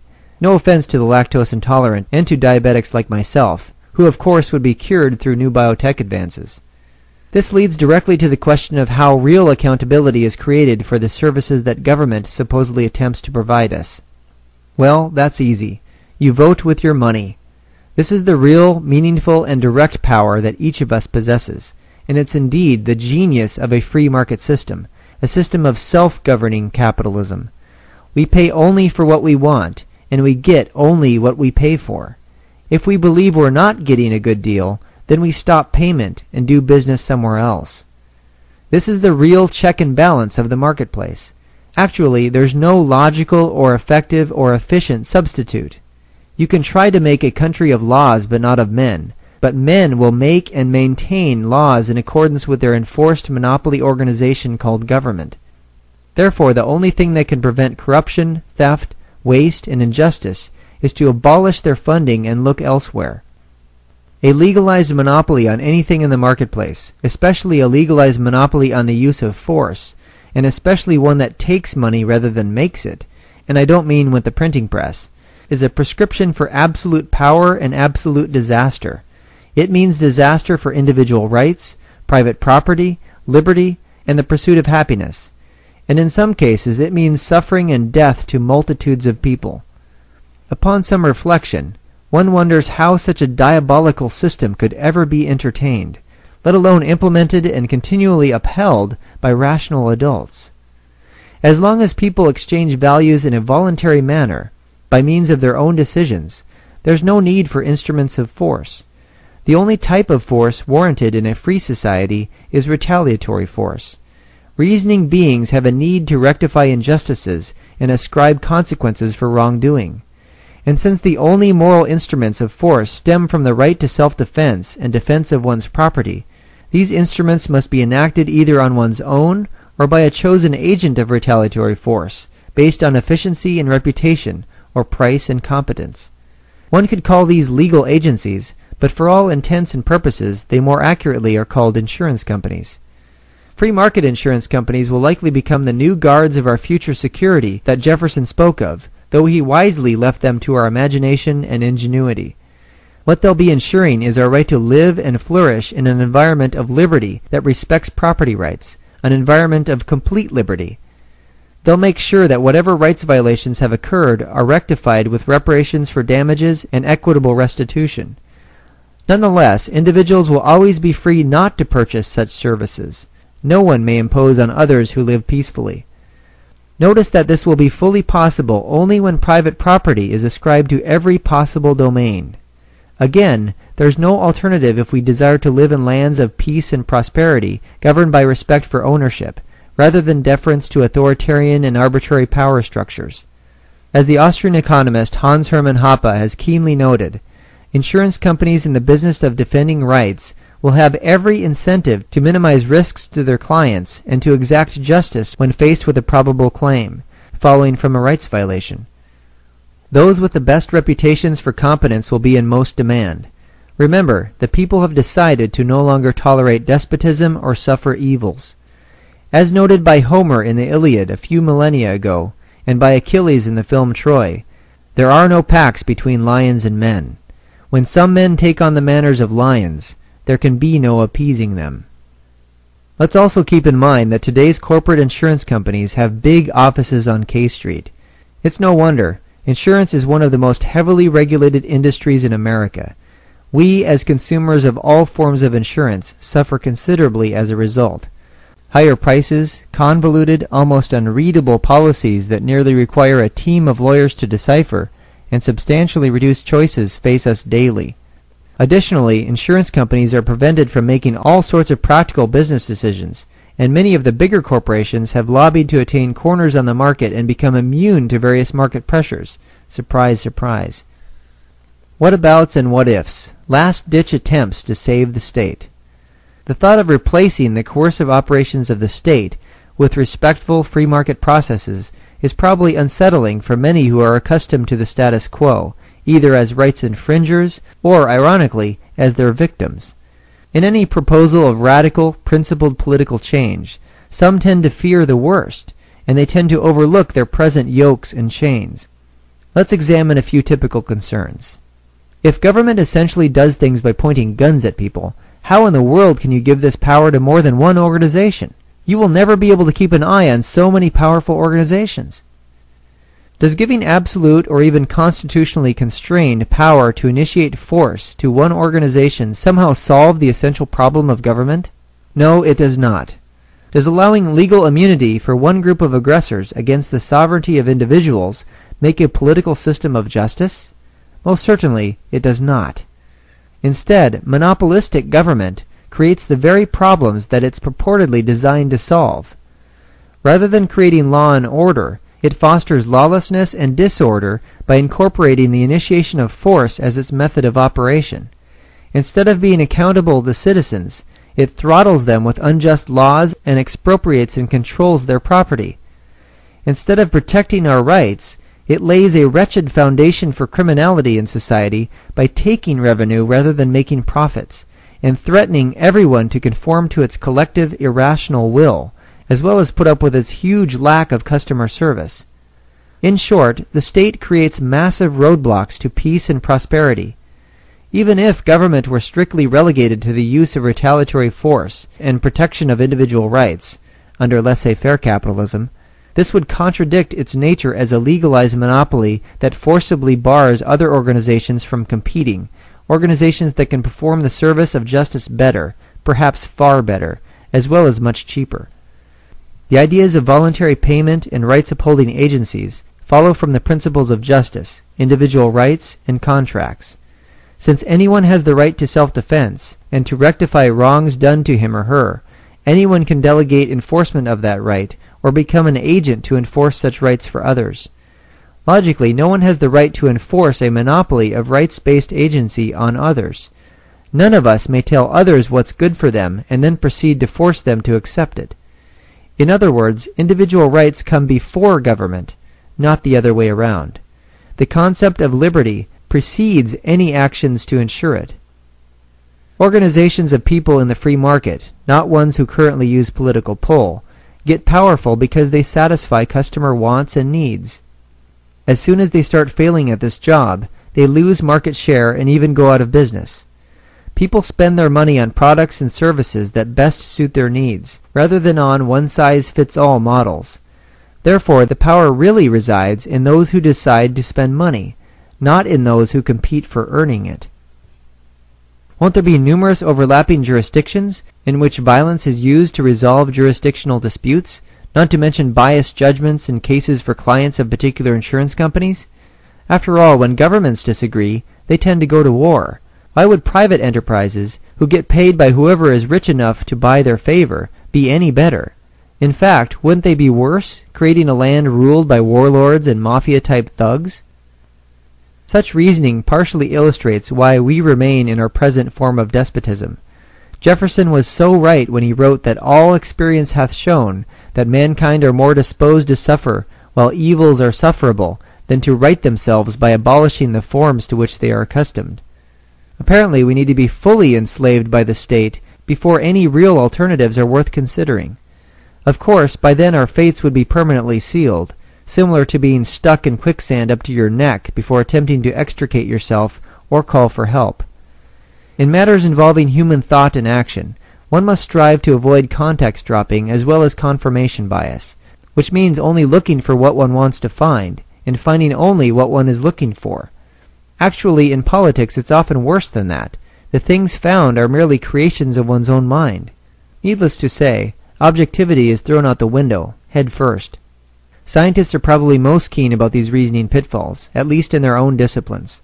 But immense and widespread governmental funding and influence tends to noticeably impair their better judgment. Nonetheless, an astute scientist tries to adhere to the rigors of the scientific method, such as performing controlled, especially double-blind studies to better pinpoint causal factors and rule out extraneous variables. We don't have all the laboratory tools of the scientific method at our disposal in politics. We can't put randomly assigned groups of the citizenry in a controlled environment and subject them to experimental legal procedures. What we can do, however, is consider the massive weight of the evidence regarding present legal procedures, both statist and voluntary, such as arbitration and mediation. We can also use our knowledge of history, sociology, economics, philosophy, and psychology in order to derive an objective understanding of human nature. Doing so allows us to arrive at logical and practical political and ethical principles, as well as sound conclusions. In the case of insurance companies being representatives and defenders of our rights, we have to examine the essential incentives and disincentives to resolve jurisdictional and judgment disputes fairly and peaceably. In order to make the transition to a society of complete liberty, most people must agree to it. Most people need to understand these concepts and behave accordingly. This tellingly explains why we're not there yet. Most today either don't have knowledge of a better way for people to interact politically, or they defer to those who are influential and in positions of power to make their decisions for them. We certainly suffer the consequences of each, although showing deference to irrational authorities is much harder to overcome than simple ignorance. Thus, the ideas of justice and property rights that complete liberty so potently addresses are not recognized and staunchly advocated by most people. Instead, we have numerous variations on the same theme of injustice, statism, circulating in the political and moral world of memes a term coined by evolutionary biologist Richard Dawkins, which refers to ideas or practices transmitted to others in a culture. However, as new memes about complete liberty begin circulating more widely in the American population, we'll witness a great political inoculation, a resistance to injustice and authoritarianism. The veil of ignorance will be lifted, and the large wall of power structures will then begin to crumble. Those who believe in property rights, the sovereignty of individuals, and voluntary contracts also believe in the tremendous value of justice.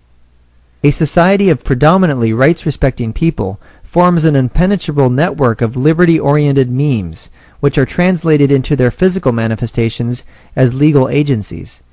In such an environment, people simply don't tolerate, in particular they don't pay for, biased or unjust services rendered by insurance companies, or by any other type of competitor. Companies of villainous intent therefore can't gain a foothold on the free market. It's certainly no coincidence that the mafia and warlords thrive in unjust and chaotic political environments, where various black and gray markets and few free markets exist. Inherently collectivistic in nature, these tribal mentalities impose, with whatever weaponry at their disposal, their stagnating forms of rules and punishments on people. An advanced civilization of voluntarism and unfettered capitalism naturally fosters the opposite environment. Rights-respecting people are vigilant with their pocketbooks and their opinions in empowering their agents to prevent the rise of any rights-violating groups and companies. Bad organizations hence encounter severe viability problems in such a context. As for war, remember that war is typically the result of disagreements between the actions of states, specifically their leaders' self-serving and nationalistic choices, which then drag the tax-burdened and well-regulated populace into the bloody battlefields. In a society of rights-respecting people, funding dries up for such a destructive process. Given that a large military is incredibly expensive to operate and maintain, very few individuals or organizations have the resources to create a war machine. No war can occur without funding, and soldiers tend not to venture across borders without pay and benefits, and or a drive for revenge. In a society of rights-respecting people, where politics is a thing of the past, there are no financial or ethical incentives to fight other insurance companies, let alone other less enlightened nations. Companies are obviously encouraged to minimize their costs and discouraged from being less efficient. Competition for price, quality, and moral reputation, like in any other realm of business, serves as the ultimate inhibitor of corruption. Service to the customer is even more important in a system of complete liberty. Any deviation from the principles of justice on the part of an insurance company would spell disaster to its reputation and bottom line. I've deliberately saved the idea of overlapping jurisdictions for last. Interestingly, this issue has been a central sticking point for those who favor voluntarily funded, yet still monopolistic government, laissez-faire capitalism. The philosophical debate of anarchism versus minarchism continues on forums and email lists throughout the web. This issue has also been addressed in many other libertarian books that explain the contradictions in a voluntary state, and the unparalleled merits of anarcho-capitalism, which is another term for complete liberty. The key thing to remember is this: companies that operate in the same so-called jurisdiction are no different in principle than people in physical proximity to each other. All are capable of exercising their right to self-defense and defense of their property. Your right to self-defense doesn't interfere with my right to self-defense. Your right to contract with a particular agent of rights protection doesn't conflict with my right to contract with a different agent of rights protection. Your right to seek restitution for torts done to you doesn't interfere with my right to seek restitution for torts done to me. Individual rights and their enforcement, by definition, can never be in conflict. Insurance companies simply serve as professional contracted agents who agree to exercise the more complex and less immediate aspects of the right to self-defense, pursuant to a rights violation, on behalf of those who decide to pay for their services. This is a crucial example of division of labor and specialization in the marketplace. Just as few of us spend our time and resources growing our own food and building our own houses, few of us will want to spend our time and resources protecting our rights. Rights-defending insurance agencies will focus on issues of justice. They'll provide security and enforce remedies when security has been breached. These are their selling points and means of gaining customers. As in any industry that requires universal standards in order to function properly across competing platforms, insurance companies naturally institute generally agreed upon rules of operation and engagement with other parties. These assist them when they're faced with confusing or missing evidence and contradictory claims by their clients and clients of other companies. Insurance companies will definitely incorporate much of customary law precedents as well as arbitration and mediation methods, which are obviously non-statist, common-sense ways of restoring victims and upholding property rights. It's in their business interest to make law simple and efficient. The principles of due process, evidentiary investigation, fair and speedy trial, objective judgment of whether force was initiated and by whom, and appropriate restitution and/or reparation will generally govern their practices. In a just legal system, the accuser or their insurance company will pay compensation to the person falsely arrested and accused, or heaven forbid, falsely convicted, which provides an incentive to minimize lengthy trials and wasted resources. Hence, today's various irresponsible lawsuits will be markedly reduced. And of course, the state's practice of holding individuals for days, weeks, months, even years without trial will be eliminated. In situations where companies are at loggerheads, where they can't reach an equitable resolution, their standardized procedures will still be followed. A previously agreed upon and outlined appeals process to third-party courts will safeguard against corruption and unresolved conflicts. Moreover, the accused must retain the right to choose a third-party justice service, which enables the most fair and equitable judgment and resolution, that is, objectivity in law. Again, it behooves all companies involved to insure not only against risk to their respective clients, but also against risk to their working relationships with other companies. Because each company will profit by insuring against potential rights violations and by enforcing correct and equitable judgments, all companies seeking a share of the market have every incentive to settle conflicts peaceably and with minimal cost, according to a uniform system of justice. So, what is the specific legal nature of a society of complete liberty? What are the universally agreed upon principles, that is, the principles honored to enable standardization? Further, what laws will best promote our happiness? Chapter 8. Laws that promote our pursuits of happinesses. Pursuits of happinesses laws? Though Congress is totally unfamiliar with them, there can indeed be such laws. I use the plural form of both words not to make grammarians grimace, but to emphasize that there's more than just one pursuit to more than one form of happiness. A society of complete liberty allows for everyone's version of earthly bliss. As long as we respect the rights of others, we're free to do as we please to promote our own joy as well as the joy of others. Fortunately for us, the laws that can promote these pursuits are very few, very understandable, and very exact in their meaning. Nothing more and nothing less is needed. The only laws that can promote each person's pursuit of happiness are those that administer justice on individuals who attempt to restrict or erase people's freedoms through the initiation of force. That's the universal principle. Law is a method of outlining consequences for violating the rights of individuals, penalties for infringements on one's person and property. Rights violations reflect the plain fact that the victim wasn't a willing participant. To force someone against his or her will can only be justified if that someone started the aggression. In other words, the only proper laws are those that employ retaliatory force. It would certainly be nice if every single human being decided to deal with every other human being solely by means of reason. We are, essentially, rational animals. But with today's prevalent authoritarian institutions of non-reason, which are bent on indoctrinating each new generation, the reality is a bit different. Disagreements also happen in the natural course of trade and social interaction. Some people lack the coping skills necessary to seek peaceful resolution. Others think that committing fraud helps their bottom line.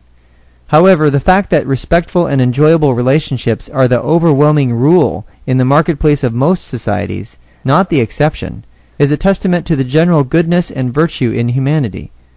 Clearly, once we remove the unquestionably biggest rights violator that constantly pretends it's not a rights violator, or doesn't care that it is, the state, we can immediately expose and eventually clean up what's left of criminality. Law should be readily known and understandable to everyone in society. to all consumers and producers, to average people. Laws must be outlined in common sense, reasonable, fair, and equitable terms. The laity ought to be the moral bulwark of such laws. If it's not, then we're in big trouble. A country soon becomes run by statist intellectuals and unjust courts and legislatures who rely on their countless, thoughtless enforcers who depend on people acquiescing to their widespread tactics of coercion while rationalizing that it's for maintaining law and order, the common good, general welfare, future of our children, and other such falsehoods. Clearly, if we don't understand the proper nature of law, then we'll end up with some variation of what we have today. Laws reflect basic moral premises, after all, and being treated like slaves to the state assuredly demonstrates this. The moral premise embedded in the hundreds of thousands of laws passed and enforced by local, state, and federal governments in America is simply this: the individual good must be sacrificed to the purported collective good.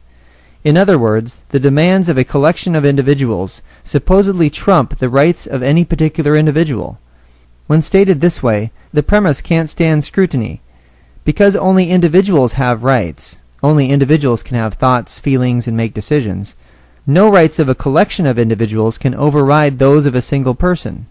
Again, rights can't be in conflict with each other, by definition. In order to avoid contradictions, and their ensuing political insanity, laws must be based on the principle of justice, and justice demands that restitution and reparation be granted to victims of initiatory force. Additionally, imprisonment must sometimes be reserved for violent individuals who've caused physical injury or repeated damage to property. Imminent threats to rights-respecting individuals mustn't be allowed to continue in a just society. What about the Bill of Rights? In a market of complete liberty, which is governed simply by property owners and insurance company policies, crime will be reduced to a mere scintilla of what it is today. Property owners will determine the appropriate and reasonable rules on their property. They will also understand the legal and financial consequences of violating the rights of, or simply mistreating, those who were invited to engage in trade there. Even in circumstances of trespass, property owners are always wise to err on the side of assuming good intent on behalf of trespassers. Only wanton destruction of personal property or threat to life and limb justifies immediate use of retaliatory force, and the amount of such force should only be that which is necessary to prevent further wrongdoing. Despite various statist-oriented claims to the contrary, we have nothing to fear from private property owners. Actually, as we know from our myriad personal experiences, and by virtue of the preceding chapters, we have everything to gain from them. They are, in fact, us. As long as the state isn't in our lives, strong moral and economic incentives tend to ensure people's rights to their persons and property, and to travel. For property owners to do otherwise, of course, would mean loss of business and widespread ostracism, especially in ever more cooperative, coordinated, and information-connected societies. Obviously, expression of contrary viewpoints would have to take place on available property. Since everything will be privately owned, including streets and sidewalks, this would amount to simply getting permission from a particular owner, rather than today's hassle of city hall permits, assorted regulatory hurdles, and state-designated free speech zones for protesters. More importantly, notice that people today mostly rally to show their support or dissent for some aspect of what coercive government is doing, or not doing, to or for them. After all, the restrictions supposedly placed on government by the Bill of Rights were considered necessary to ensure that people's various actions wouldn't be prohibited by political whim. What a failure this has been.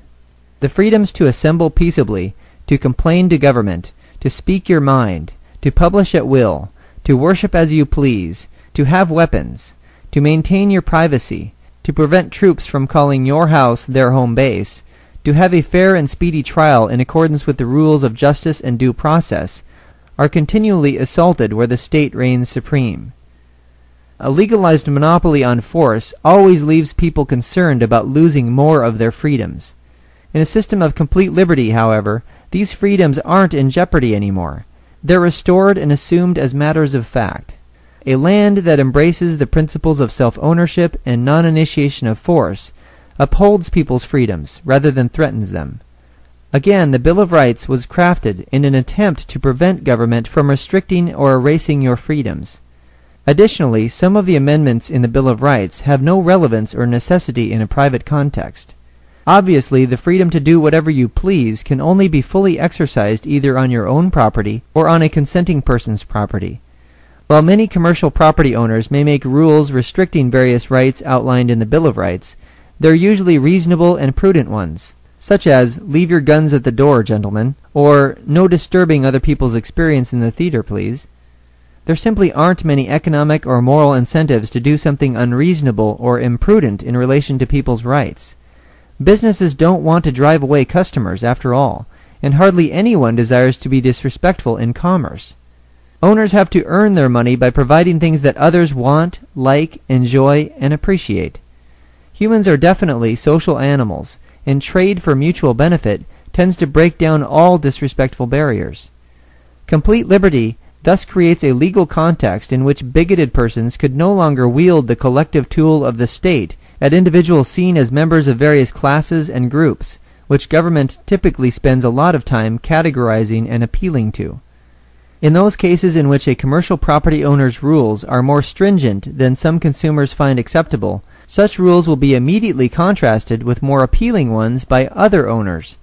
The competitive nature of the marketplace, to provide customer satisfaction and safety, rewards the decent and the tolerant. It disfavors the ridiculous. Most commercial development projects are prime examples of this. They satisfy genuine human desires and needs. Amusement and theme parks, museums, concert halls, stadiums, business and science centers, cruise ships, skyscrapers, and shopping malls all tend to cater to what's satisfying and preferable in the eyes of consumers, be they families and kids, art and music lovers, sports enthusiasts, honeymooners, tourists, business persons, or shoppers. Such places earn people's respect as well as admiration. Welcome to the Bill of Law. We're now going to follow the excellent lead of Michael van Nauten, who was a libertarian Dutch scholar versed in international law, in order to illustrate how beneficial and straightforward law will be in the future, and how your Bill of Rights freedoms have been a meager governmental consolation prize, one that's continually reduced over time. Van Nauten wrote an excellent article titled Bill of Law, in which he outlined a legal system without coercive and monopolistic government. And there's no need to have a Doctor of Jurisprudence degree with a Black's Law Dictionary in hand to understand it. Since most of law school concerns non-essentials and political context dropping, to study the following actually saves us the better part of 3 years and many tens of thousands of dollars. We can forget about maneuvering through those whirling cognitive death blades in higher academia. Van Nauten outlined practically everything laypersons as well as scholars need to know regarding the legal framework of a free society. Whether the property is predominantly owned and subdivided, or leased, which Van Nauten favored for more diverse and wholesome communities, the same sensible laws apply, in order for liberty to flourish. They represent the legal foundation of a new libertarian world. Below is his entire article. It will be good to use as a reference in your quest to enlighten others. I've made only a couple caveats, which you'll find enclosed in brackets. Sadly, Michael van Nauten is no longer with us to assist in this profound journey of debate and persuasion. He was spearheading a libertarian nation project in Somalia before he died in 2002. Somalia has yet to achieve what he envisioned, of course. Currently, various political and religious factions are fighting for control, and the U.S.-backed Ethiopian military has been directly involved in the ongoing struggle to impose a UN-sanctioned government. In other words, warlords, tribal mentalities, and statist powers continue to impose their non-libertarian views on a war-torn population, and the U.S. government and the UN continue their meddling. Bill of Law. We, the founders of the Free Nation, in order to guard the freedom of those who visit or settle in the Free Nation, do hereby affirm the following principles, rights, and rules of procedure. We expect every person in the Free Nation to abide by these fundamental laws. The procedural rules given here are intended as a starting point for the development of rules for maintaining and enforcing natural rights. These rights do not change, but the procedures for maintaining and enforcing them can be continually improved. Any person offering judicial or police services in the Free Nation shall be free to specify more detailed rights, obligations, and procedures than those included here, provided they are consistent with the natural law described hereinafter. Natural law. Natural law describes the natural, voluntary order of human society. This law is timeless, unchangeable, and universal. It takes priority over any other law, including constitutions and contracts. It acknowledges the right of every person to live a life that is governed by his own goals and opinions. Natural law serves to prevent and resolve conflicts between people pursuing contradictory goals. It stipulates that every person shall be free to dispose of his rightfully acquired property, and shall refrain from disposing of the property of others without their permission. As a matter of principle, a society based on natural law should be maintained by means consistent with that law. These means will then generate, under the disciplines of profit and loss, supply and demand, and peaceful competition in the free market, the information required for discovering the optimal way of protecting natural rights. Legal principles. 1. Natural rights. Every person shall be free to 1. Form his own opinions. 2. Control the actions and labor of his own body. 3. Use any object not belonging to others and make it his property. 4. Make voluntary agreements with others. And 5. Defend these freedoms. 2. Natural obligations. Every person shall respect the rights of others, and therefore refrain from 1. Using force or threats thereof against peaceful persons or their rightfully obtained possessions, and 2. Disposing otherwise of other people's property without their permission. 3. Remedies. Every person who violates someone's natural rights shall 1. Immediately cease violating them. 2. Return the goods thereby alienated. 3. Compensate the victim for damage inflicted and profits foregone. 4. Pay fines to the victim for willful infringement of his rights. 4. Fines.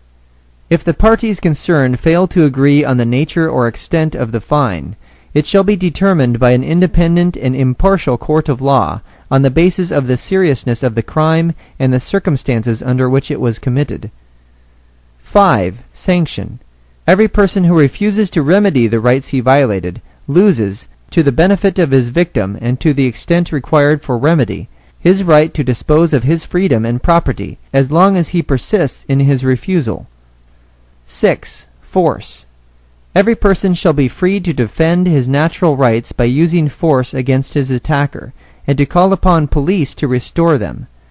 In the absence of an impartial judiciary and police, every person shall be free, subject to his liability for his own violations, to use force himself to restore his violated rights.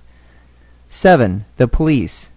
The police, including the military, shall not use force save when an independent and impartial court of law has verified that it is used, 1. At the request of a person whose rights have been violated, 2. Against the person who violated them, 3. For the sole purpose of remedying such violation, 4. With the least violent means available, and 5. After the violator has refused to comply voluntarily. 8. The judiciary. Every person shall be free to exercise the profession of judge. Judges shall judge only on the basis of facts presented, not on a person's opinions, achievements, or bodily characteristics. Judges shall only authorize the imposition of obligations that are derived from natural rights. Rights. From these legal principles, the following rights are derived. First, a set of rights that apply to adults.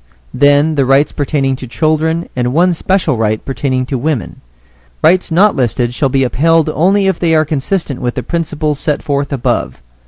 Every person shall be free, 1. To live according to his own peaceful beliefs, 2. To express in his own language and manner his thoughts and opinions, 3. To reside in any country and to move in and out of it along with his possessions, provided he poses no physical danger, 4. To enjoy the privacy of his home, business, papers, and effects, including his mail and telecommunications. 5. To found a family and to raise and educate his children according to his own insights, if he finds a willing mate. 6. To assemble with any others and to join and resign from any voluntary association. 7. To offer his services to people of his choice. 8. To break any employment contract as long as he honors its performance bond. 9. To undertake any economic activity including the adjudication or enforcement of natural rights, and to keep its profits. 10. To sell, buy, lease, rent, lend, borrow, retain, or give away property by mutual agreement. 11. To exploit his land and waters, and any material in them. 12. To repossess the land, buildings, and other property taken from him in violation of natural rights. 13. To prevent others from spoiling his property by polluting it.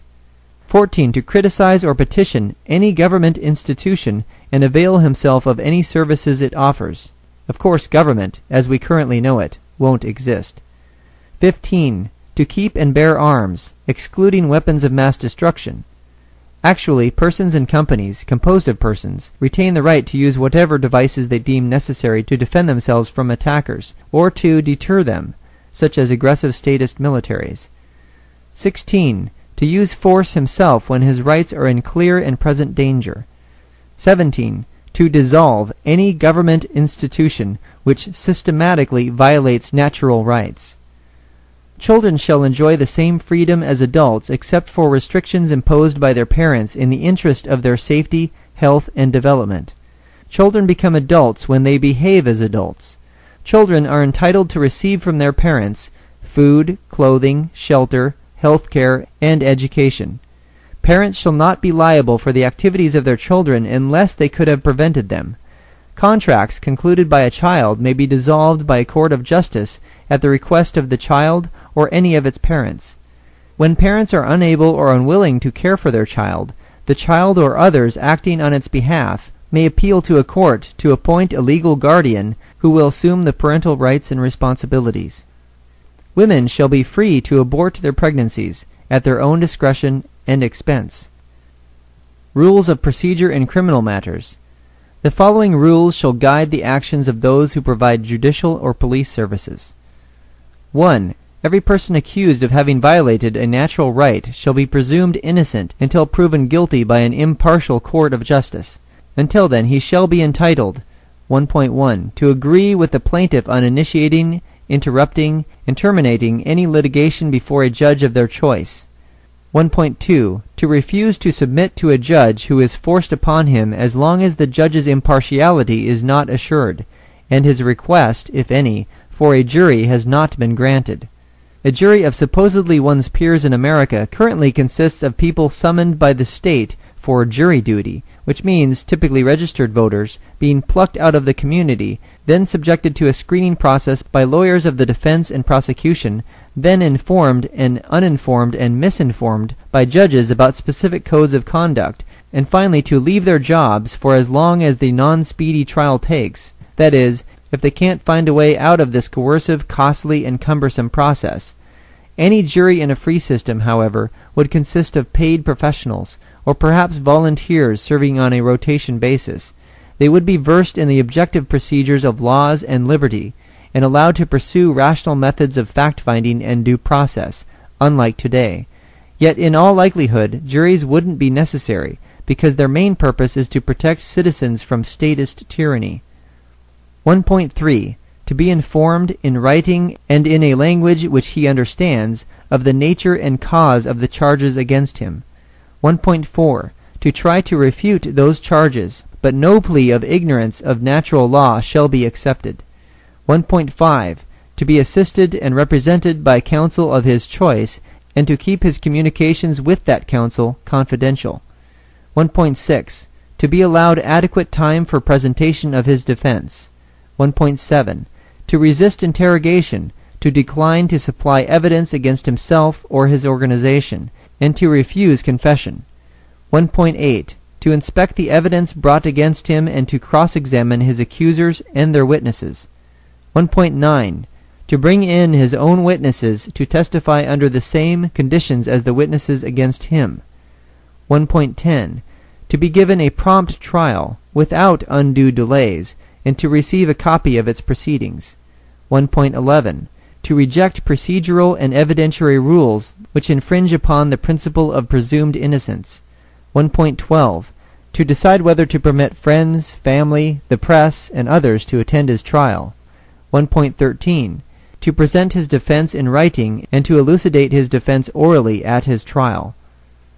2. Every person arrested shall 2.1. Be informed immediately of the reasons for his arrest, his right to remain silent, and the consequences of making statements. 2.2. Be given proper food, clothing, shelter, and accommodation, as well as instant communication with legal advisors and those who could assist with posting bail.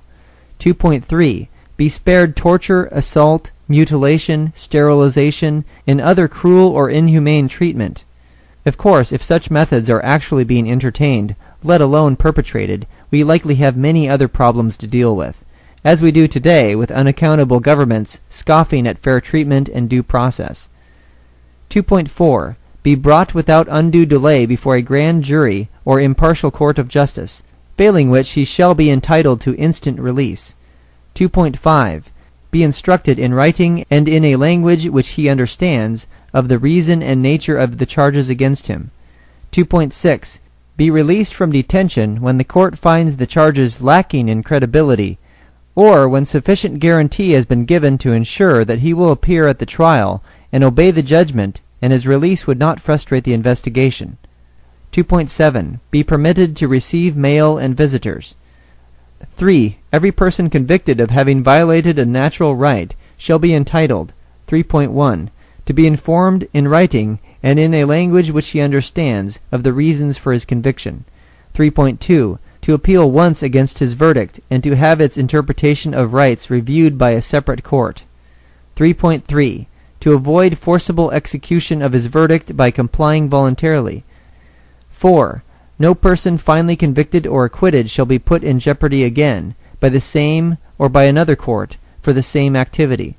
5. Every person falsely arrested, unduly detained, or mistakenly convicted shall be compensated by the responsible parties.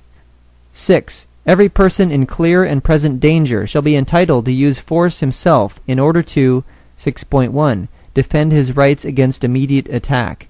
6.2. Stop an attack in progress. 6.3. Arrest his attacker caught red-handed. 6.4. Seize his attacker's assets for remedying the rights he infringed whenever these assets risk disappearing before a police or judicial agency can secure them. 6.5. Conserve proof or evidence, provided that an impartial court of justice certifies, either before or immediately afterwards, that 1. The proof or evidence is or was at risk of being lost, and 2. The least violent means available will be or were used. 7. Every person whose natural rights have been violated shall be entitled 7.1. To initiate proceedings against the violator. 7.2. To halt such proceedings and to suspend or stop the execution of any verdict in his favor. 7.3. To ignore any verdict of acquittal which does not state the reasons for the defendant's acquittal. 7.4. To appeal from the verdict in appeal when it overturns the original verdict. 7.5. To have a court's interpretation of rights reviewed by a separate court. 7.6. To have these rights exercised by his heirs if he died, or by his agent if he is unable otherwise to exercise them himself. 8. Every parent whose child's natural rights have been violated shall be entitled to seek justice on the child's behalf. If the violator is one of its parents or legal guardians, the child's nearest relatives are entitled to bring suit. Theoretically, not only the child's nearest relatives, but also any rational adult has the right to seek justice on the child's behalf in a court of law. 9. Unless other arrangements are agreed to beforehand by the parties involved, the costs incurred by the courts for dispensing justice, as well as any legal costs of the litigants, shall be borne by the defendant if he is convicted, and by the plaintiff if the defendant is acquitted. All these rules outlined by Michael Van Nauten essentially reflect a principled, common-sense form of law, that is, customary law. There's no convoluted legalese formulated by workers of the state to contend with. Thus, adjudication functions efficiently. Insurance companies or any other types of justice agencies that deviate from these principles can't last long. People will find justice elsewhere. Criminality, as it exists in our present society, is mainly the result of a legalized monopoly in the realm of supposed rights protection. The Bill of Law will make sure that criminals namely those who violate rights, including governmental officials, bear full responsibility for their actions. Clearly, our current system flagrantly mocks this idea. When law enforcement is left to the free market, people tempted by criminality will have many disincentives to do wrong, and many incentives to be responsible, productive individuals. It's vital to remember that state-run schools will no longer exist. These schools do more than unapologetically squelch learners' intrinsic motivation and try to replace it with extrinsic motivators, such as teachers' orders, praise, and punishments. They also foster socially acceptable criminality, because so-called public education funds its operations and mandates attendance via the coercive methods of statism. This system may arguably be the biggest creator of criminal mindsets in human history, be they in schoolyard bully garb or later in pressed uniforms donning shiny badges. All disrespectful types seem welcome, as long as they employ socially acceptable disrespect, that is, the unquestioned policies of politics. We also shouldn't forget that the business of the correction system depends on governmental diktats to churn out an ample supply of lawbreakers, drug laws being one blatant example. Essentially, the state and criminality were made for each other, sewn from the same rights-smothering cloth. In a free market, the people themselves are the first line of defense regarding their rights. The citizens construct a system in which the ideas, rules, and procedures of the Bill of Law are common knowledge. Hardly any legal precept is as easy to understand as respect the rights and property of others, and trade with them voluntarily. The rest just fills in the details, if any problems occur. Making sense of foreign policy nonsense. Regarding a military, only a couple more things need to be clarified. An offensive force is not necessary in a free society. People who engage in trade have no time or inclination to destroy their economic and social relationships with people abroad. Those in other countries, though not necessarily their governments, by and large appreciate this and don't desire to inflict injuries on a peaceful and friendly populace elsewhere. These free market factors, by the way, are the only antidote to terrorism. A police state, or any less extreme domestic or foreign policy, is assuredly not. Even the tiny, tightly controlled nation of Israel, which is supported heavily by the United States money and weaponry, can't secure its borders and ensure safety from terrorist attacks. A police state is more effective at wreaking havoc on its own citizenry than perhaps any other form of government. A quick study of Gestapo tactics in Hitler's Germany will provide a horrific view of what happens in such an environment. Perhaps the biggest falsehood promoted after the 9/11 attacks has been the notion that they hate us, that is, want to kill us, because of our freedoms. Even granting the unjustified notion of our freedoms, all the evidence, including repeated statements by jihadist Osama bin Laden himself, point to the contrary. The evidence shows that suicide bombers arise mainly on account of foreign occupation of their perceived territory and oppression of certain domestic populations. Virtually every case of terrorism, regardless of the religion of the perpetrators or their type of fundamentalism, yields such a pattern of political grievance and subsequent horrific tactics. Since terrorists can't utilize statist military power, they resort to killing civilians in an attempt to induce political change. Terrorists want to alter political policies of their own country or of the occupying forces, or both. Though their actions are abominable, terrorists do have a definite rationale. Unfortunately, one of the last things that the leaders of occupying forces want to do when confronted by fanatical resistance is leave. That, among other things, would mean losing face and conceding to the enemy. Instead, they continue to slap the hornet's nest of dissent and blame all the despicable results on the hornets, caring little about the loss of innocent lives. Collective punishment of entire populations by military forces soon becomes the order of the day. American military destruction of Iraq, its people and infrastructure, and Israeli military destruction of Lebanon, its people and infrastructure, as well as continued oppression of people in the occupied territories of Palestine, are prime examples of this process. More hegemonic foreign policy measures will only encourage still more terrorism blowback, especially in statist areas immersed in such theocratic and revengeful tribal ideologies as the Middle East. History has shown that terrorists can only be effectively neutralized by those who live among them. Without the support or tacit approval of sizable segments of the local population, the angry hornets have no places to nest. Therefore, and this is Psychology 101, the primary way to end terrorism is to end military interventions and statist foreign policies that promote ill will in countries of people who are keen on noticing political double standards, lies and hypocrisy, alliances with despotic puppet regimes, and state-sanctioned mass murder. Ending the United States' egregious rights violations, stopping its foreign occupations, and ceasing support for any and all governments in the Middle East will go a long way to foster goodwill in the vast majority of people there. This naturally coincides with peaceful relations and free trade.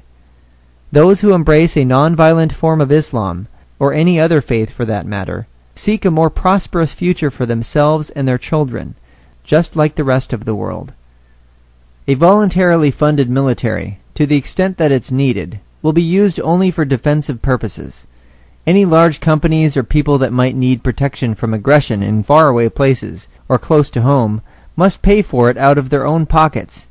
The various people they do business with also have a vested interest in preventing any attacks on their trading routes.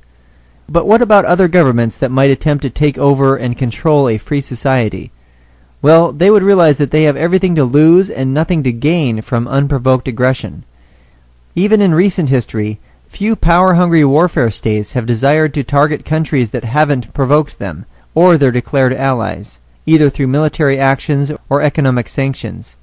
Switzerland, by the way, remains a case study in defensive neutrality. State rulers get very anxious about anything that threatens their power structure, control, and authority. So their first concern is to maintain stability and security for themselves, to preserve their own hides within their own countries. Police-state regimes of fear serve this purpose well, as does massive statist indoctrination. Just as we Americans were brought up to pay homage to Old Glory, say the pledge, obey the law, and pay our taxes, children in other countries are taught similarly, but sometimes with more intensity and frequency. Statist control of the media further emphasizes that the state and its rulers must be esteemed above all else. If aggressive rulers have nothing to fuel their propaganda machines, they can't convince their people that going to war makes any sense. With no hint of truth or context to their pre-war slogans, rulers would appear plainly as madmen to soldiers and civilians alike.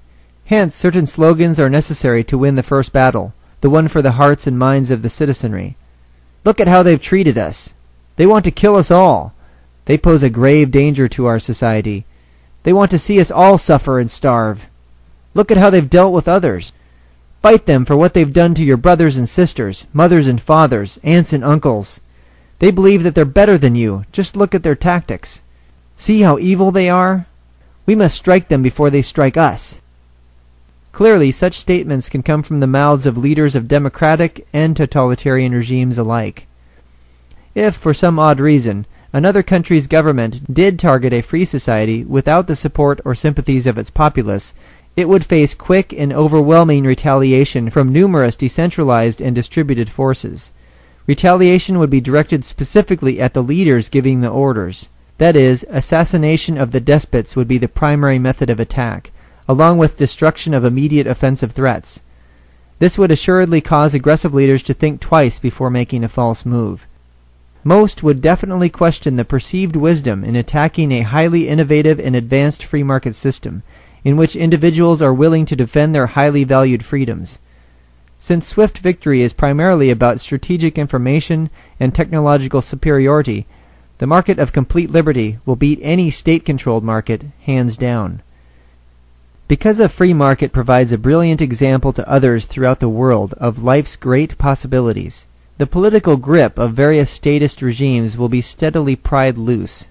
After all, a free country offers no symbols of the collective, such as government or state leaders, for other rulers to blame and target.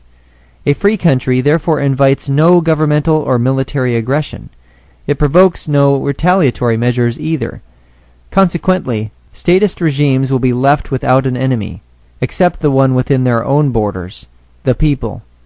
They will face internal collapse, like the USSR did, and like China's regime eventually will, barring any foolish gamesmanship on the part of the U.S. government.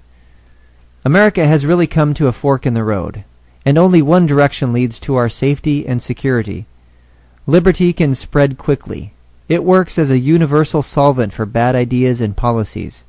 Of course, some statist rulers are more aware than others of the threat this poses to their power and control structures. Some may try desperately to protect their positions by withdrawing from the world marketplace and hence further oppressing their own people. Statist interference with international trade is of course morally and economically damaging.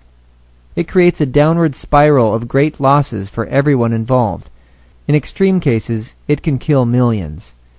For example, perhaps the only reason that North Korea, DPRK, fittingly the Democratic People's Republic of Korea, hasn't hit rock bottom and disintegrated is because of foreign aid and foreign coercive measures.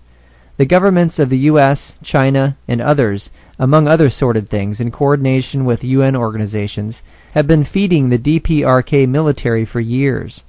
Dictatorial rulers tend to distribute foreign assistance to those who are most valuable to their regime, on down the influential pecking order. Leaders of states everywhere know this. It's the same situation in African countries.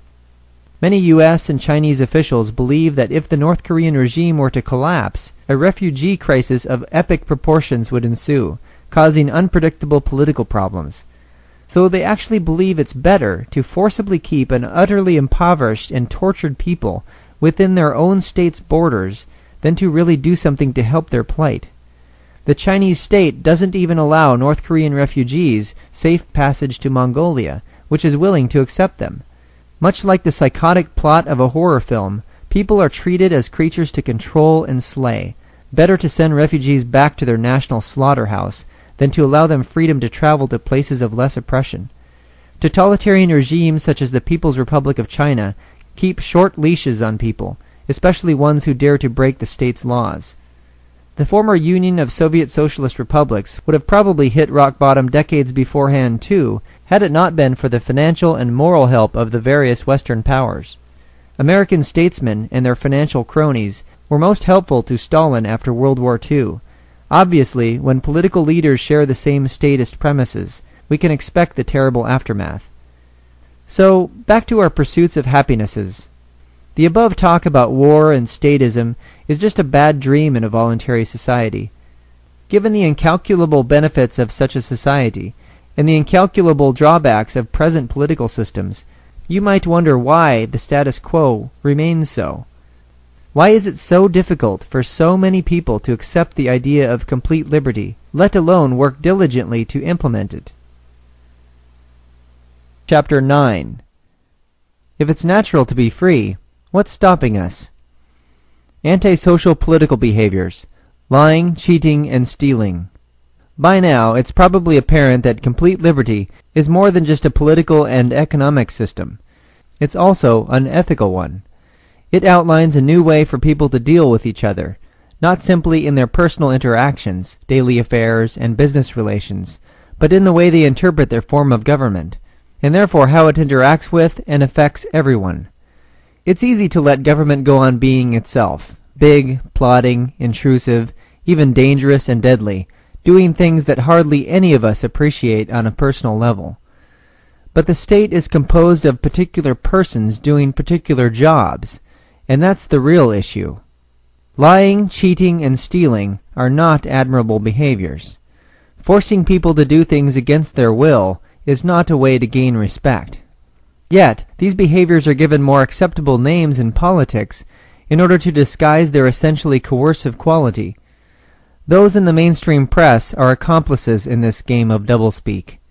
The political news is often a verbatim press release from governmental officials. Even the information dispensed by political opinion givers is something reminiscent of the discourse in George Orwell's 1984.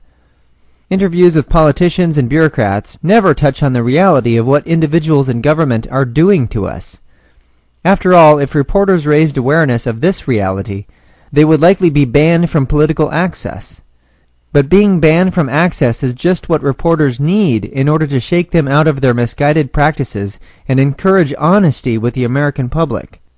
John Stossel is about the only person in the establishment who exposes the absurd nature of governmental processes. His peers look like statist lapdogs in comparison. Fortunately, people in America still appreciate good challengers of authority. This no doubt explains the uplifting individualistic themes, justice-oriented plots, and heroic characters of many Hollywood films.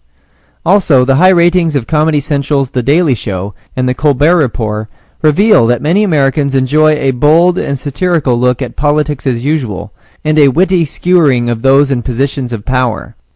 On some level, most Americans sense that there's something really wrong with politics. So at the very least, we should mock it. We should laugh at it. But of course, we can do more than poke fun at aspects of the coercive system, and at those who spend their time and energy trying to run it, and report on it. We've seen that in order to strike at the root of the vices of politics, to see them for what they actually are, we need to understand the nature of self-ownership and voluntarism. Such an understanding allows us to sharpen a principled axe that we can use to cut down the entire rotten tree of taxation and destroy its expansive root system of regulation. The ominous taxation tree towers over our entire country and over all the benevolent potential market trees and flowers. Its many branches of government reach over all of us, letting in scant sunlight. This particular tree also provides ample room for all sorts of political and legal creatures to call home.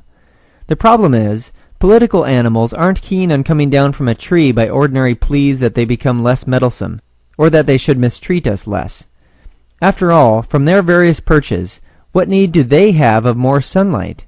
They seem to be getting plenty from the skies above, and the market below is just a necessary place where ordinary people toil for the common good of the rotten tree. Though oftentimes it may be more difficult to reason with people involved in government, we all have the same basic needs. All of us are best nourished when we find wholesome, moral places to work. The market will assuredly accommodate everyone now working in government in ways they're presently unable to envision. Indeed, leaving their positions will create a vastly more promising and much richer economic environment for everyone. From our shaded standpoint in the fertile soil of the market, one might think that convincing the rest of the grounded folks of the merits of chopping down the entire tree wouldn't be too difficult. It's choking off our sunlight, after all, depriving us of a much better, more dynamic, and hope-filled future, both personally and as a society. Part of the problem is that the inhabitants of the taxation tree think that they're involved in something really important, and they continually try to convince us of this by instituting all kinds and degrees of symbiosis and parasitism in the economy. They also try to convince us of how unimportant our individual rights are. We've been taught that we need government, and that we should want government. Government, in fact, needs us to sanction its immoral and unjust actions, because it clearly doesn't have enough resources and prisons or will to subdue a rationally disobedient populace. Without most people's conformity and support, the whole coercive system will disintegrate. In other words, the state can't sustain itself by brute force alone. It relies on obedient people losing sight that they vastly outnumber the state's enforcers. Thus, to muster support and curry our favor, government provides us schooling, grants, tax incentives, subsidies, import tariffs and quotas, privileges, assistance, programs, vast public-private partnerships, etc., all to make it seem as if we're part of the tree too. Government thus encourages us to sit in the tree, take in the sunlight, and heartily consume its magical fruit with blissful moral ignorance. Definitely not the tree of knowledge of good and evil. Reliance on government is part and parcel of its determination to rule over and take care of all aspects of our lives. As the late Harry Brown used to say, who was twice the Libertarian Party's U.S. presidential candidate, government is good at mainly one thing: breaking your legs, handing you a set of crutches, and then saying, "See, if it weren't for us, you wouldn't be able to walk." Because of the state's encroachment on virtually every aspect of the economy, all of us are now hobbling around on government-issued crutches. Some pretend that their crutches are kind gifts from unquestionable authorities. To bolster this view, they assert, "But government is doing many useful things." Indeed, some people in government are involved in activities that are trying to be helpful to many people. But the key question always confronts them. What are the means by which your organization is trying to help? Of course, apologists of statism are quick to dismiss this inquiry. It doesn't have legitimacy to them because the people have supposedly spoken in elections, and they think the taxation tree, while in need of some pruning, is indispensable to their lives and well-being. The end therefore justifies the means, they say. We wouldn't want a market to be lit by radiant sunlight, now would we? It might start thinking that it doesn't need us. Unfortunately, many of us tend to believe that our crutches don't bother us all that much. Many of us think that if we just follow the rules and obey the laws, as if we could possibly know them all and thus do so, then our lives will somehow be fulfilling. Yet whatever sort of fulfillment can be had by such an approach, it's a far cry from living optimal lives. That is, lives proper to independently thinking, choosing, and acting human beings. Lysander Spooner described the nature of this regrettable situation in No Treason, the Constitution of No Authority. The fact is that the government, like a highwayman, says to a man, your money or your life. And many, if not most, taxes are paid under the compulsion of that threat. The government does not, indeed, waylay a man in a lonely place, spring upon him from the roadside, and, holding a pistol to his head, proceed to rifle his pockets. But the robbery is none the less a robbery on that account, and it is far more dastardly and shameful. The highwayman takes solely upon himself the responsibility, danger, and crime of his own act. He does not pretend that he has any rightful claim to your money, or that he intends to use it for your own benefit. He does not pretend to be anything but a robber. He has not acquired impudence enough to profess to be merely a protector, and that he takes men's money against their will merely to enable him to protect those infatuated travelers, who feel perfectly able to protect themselves, or do not appreciate his peculiar system of protection. He is too sensible a man to make such professions as these. Furthermore, having taken your money, he leaves you, as you wish him to do. He does not persist in following you on the road, against your will, assuming to be your rightful sovereign, on account of the protection he affords you. He does not keep protecting you, by commanding you to bow down and serve him, by requiring you to do this, and forbidding you to do that, by robbing you of more money as often as he finds it for his interest or pleasure to do so, and by branding you as a rebel, a traitor, and an enemy to your country, and shooting you down without mercy if you dispute his authority or resist his demands. He is too much of a gentleman to be guilty of such impostures and insults and villainies as these. In short, he does not, in addition to robbing you, attempt to make you either his dupe or his slave. Spooner has here eloquently portrayed the psychology of enslavement of Americans. The state is the substitute highwayman in our lives. A real highwayman would be much easier to deal with. There's no chance of being permanently duped and enslaved by him. From birth to grave, government tries to deny us self-ownership and stifle our rationality. Unlike the highwayman, we seem to naturally become accustomed to capitulating to its constant demands, just as a child must capitulate to the demands of an authoritarian parent. But, of course, we aren't children anymore.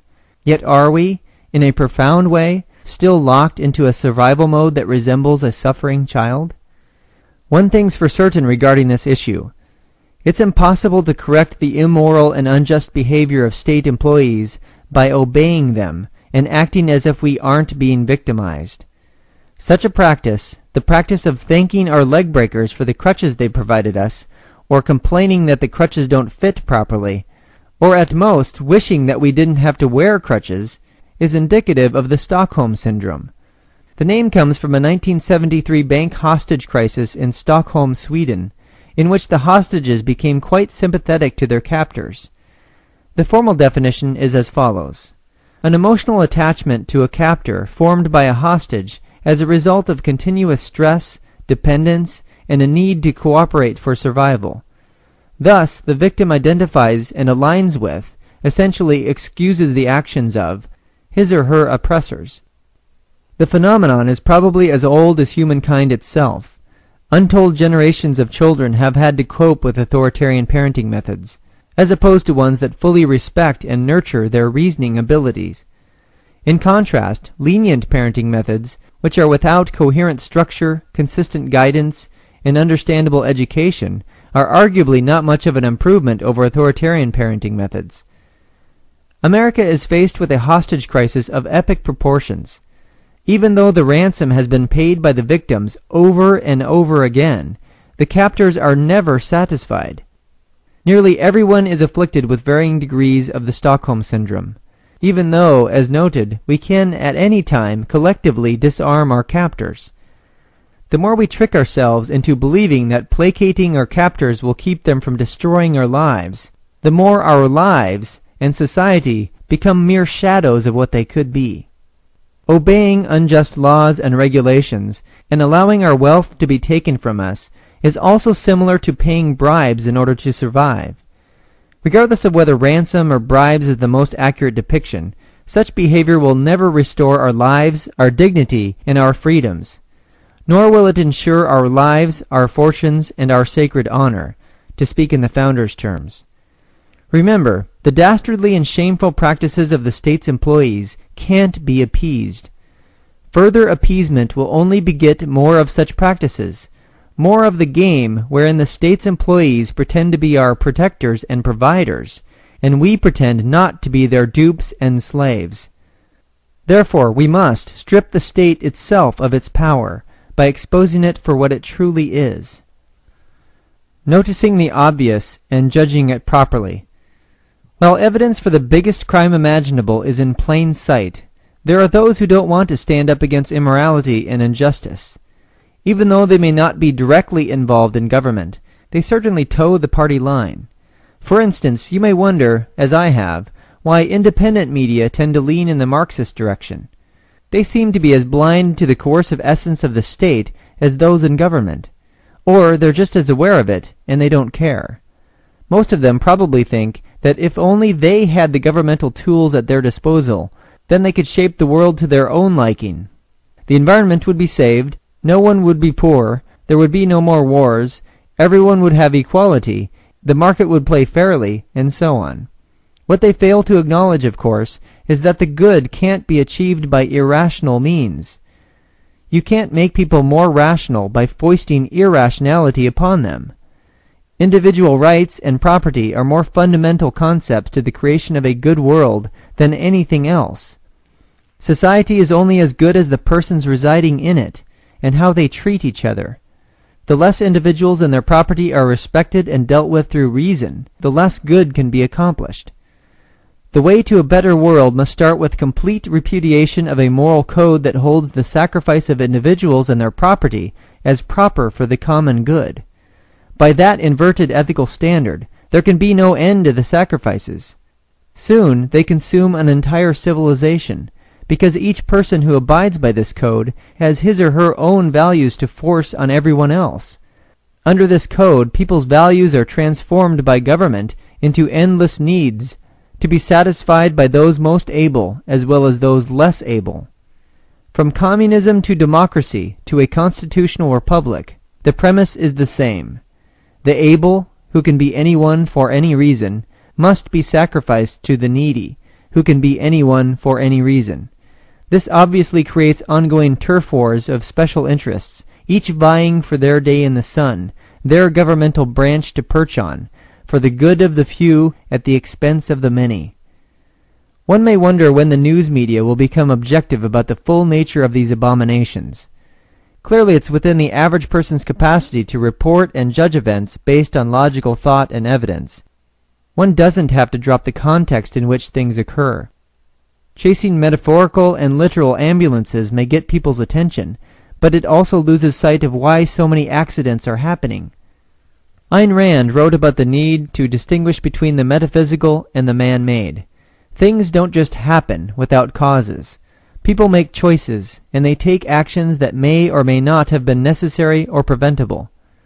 In particular, when it comes to the actions of governments and their abettors, and the ensuing negative repercussions in the world, Nothing is more important than discovering how they could have been prevented, or at least mitigated.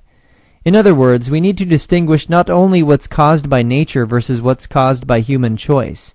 We also must distinguish between human choices stemming from the unfettered use of reason versus those from coercion. Rather than reporting events out of context, journalists and investigators need to follow the logical bouncing ball. They need to go to the causal source of any issue. That way, they can ground themselves in reality and facts, and ask essential questions that point the way to a dramatically better world for all of us. It's too common today for us to be exposed to only two aspects of any political or economic issue, which are merely two sides of the same fraudulent coin. Conservatives desire to have government their way, and liberals desire to have government their way, neither of which is the correct way. Some are enamored with the idea that Republicans will take them to the promised land of low taxes, constitutionally constrained and accountable government, law and order, and traditional values. Others are enamored with the idea that Democrats will take them to the promised land of effective and benevolent government, tolerance, equality, and progressive values. Still others are enamored with the idea that an independent man on a white horse will ride to election victory and rescue them from big, inefficient, and corrupt government, and replace it with a small government of, by, and for the people. Few of these ideas are without some good intentions, of course. In the minds of most people, they all reflect a certain desire to make the world a better place. The folly is in their contradictory nature, in the notion that sacrificing rational values is both good and proper. On some level, most people sense this. This may be why, at base, they don't quite trust the words that come out of the mouths of politicians and bureaucrats. Most feel that there's something really slimy and slithery about politics, and anyone who pays the slightest bit of attention will see that it reeks of ulterior motives. But many are unable and unwilling to pinpoint exactly why. Nonetheless, the constant antisocial activities of lying, cheating, and stealing continue to render politics guilty as charged. Our proxy highwayman is in plain sight. Prohibiting voluntary contracts, voluntary trade, voluntary ownership, and voluntary use of property can never lead to any sort of promised land. Instead, it always leads to variations of hell on earth. Anyone who believes that force is preferable to persuasion among human beings, or that theft is preferable to trade, should realize that one can't logically exclude oneself from the effects. Liberty-oriented values and virtues. As stressed earlier, if you want complete liberty, you must advocate both freedom for yourself and freedom for others. Liberty must be put into proper context. So, in addition to formulating a new understanding of the nature of government, we need to formulate a new understanding of what freedom means for all humans. We need to promote beneficial values and virtues in relation to others. Values such as reason and self-esteem, and virtues such as self-reliance, integrity, honesty, and self-responsibility must be incorporated into our ways of living and demonstrated to our children. Reason is our essential method of interacting with the world and with others. The fist, club, gun, fine, or jail cell are its opposites. Coercion is the antithesis of rationality. You can't force yourself or someone else to think or feel differently. That's not how the brain works.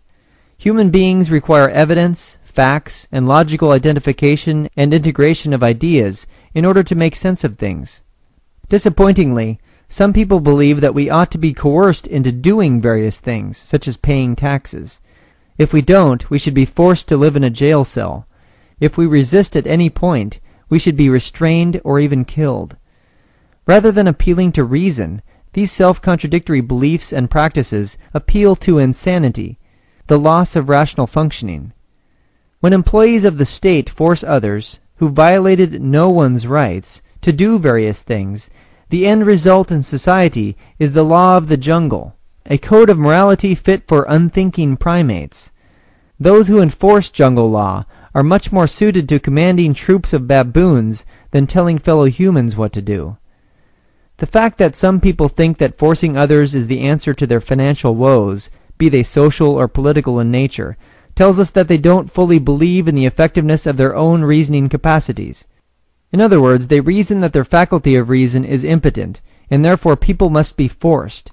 This necessarily diminishes their level of self-esteem. Self-esteem involves a firm belief in the efficacy of one's mind and one's worthiness for happiness. The first component enables us to cope with life's challenges, while the second provides the feeling that we're fit for existence, that we're good enough. Developing confidence in your own mind's ability to function as nature intended, that is, rationally, and appreciating your own sense of worth as a unique human being with great potential for happiness, are keys to generating and maintaining genuine self-esteem. Integrity is tied to this, of course. If we do things that we know are wrong, or don't make rational sense, our self-esteem suffers. We are being dishonest with ourselves if we believe that what we profess and what we do shouldn't be logically connected. We then betray our deeper understanding. If we've adopted values from the culture without consideration of whether they're good for us and good for others, then we become mostly dependent on traditions and institutions for our code of morality. Like the bad political memes that infect society, bad ethical memes promote inconsistent values and virtues, which diminish our practice of integrity. Honesty and intellectual self-reliance become doubly critical when the culture offers us ideas that contradict our ability to be rational and accept facts. Honesty entails the willingness to honor reality, to always acknowledge what's happening and what's happened, rather than to ignore or distort it, or just make something up. It relies on our inherent ability to identify and integrate information, that is, to reason. Self-reliance reflects the belief that no one can do our thinking or feeling or deciding for us. This is as it should be. No one has your particular perspective, knowledge, opinions, and capabilities. Therefore, you are in the best position of taking charge of your life as you see fit. Others may be helpful and comforting, or they may want you to uncritically accept their pronouncements and judgments, but you are the prime mover of your life. To take charge of your thoughts, feelings, and actions means that you accept the fact that you're a responsible person. Other people are responsible persons too. None of us is a piece of putty in the hands of others, to be molded as they desire. Even conformity to unjust edicts of authorities is a personal choice, and the more we decide to conform, the more we look like putty. Self-responsibility reflects the belief that each of us is the ultimate decision-maker in our lives. You are the architect of your actions, because you are the thinker of your thoughts. This too is as it should be. You wouldn't want others to be in charge of your character and reputation, would you? That would deny others their own responsibility to themselves. Each of us is thus accountable for what we believe and what we do. Notice that government, through taxation, regulation, and monopolization, attempts to rob us of these vital values and virtues. In an utter erosion of honesty, it tells us that all is as it should be, that there's nothing of great concern to be aware of. It discourages us from taking responsibility by trying to counteract our own will and reason, by trying to usurp our crucial decision-making ability. In an unequivocal act of incivility and dishonor, the state coerces us into taking care of others, and coerces others into taking care of us. Primarily, though, we are coerced into taking care of the state. By imposing their services upon us, employees of the state leave us little choice in crucial matters of our security and the security of our communities. Government basically destroys the opportunities for shaping our lives in the ways we truly want. It further pretends that we can't rely on ourselves.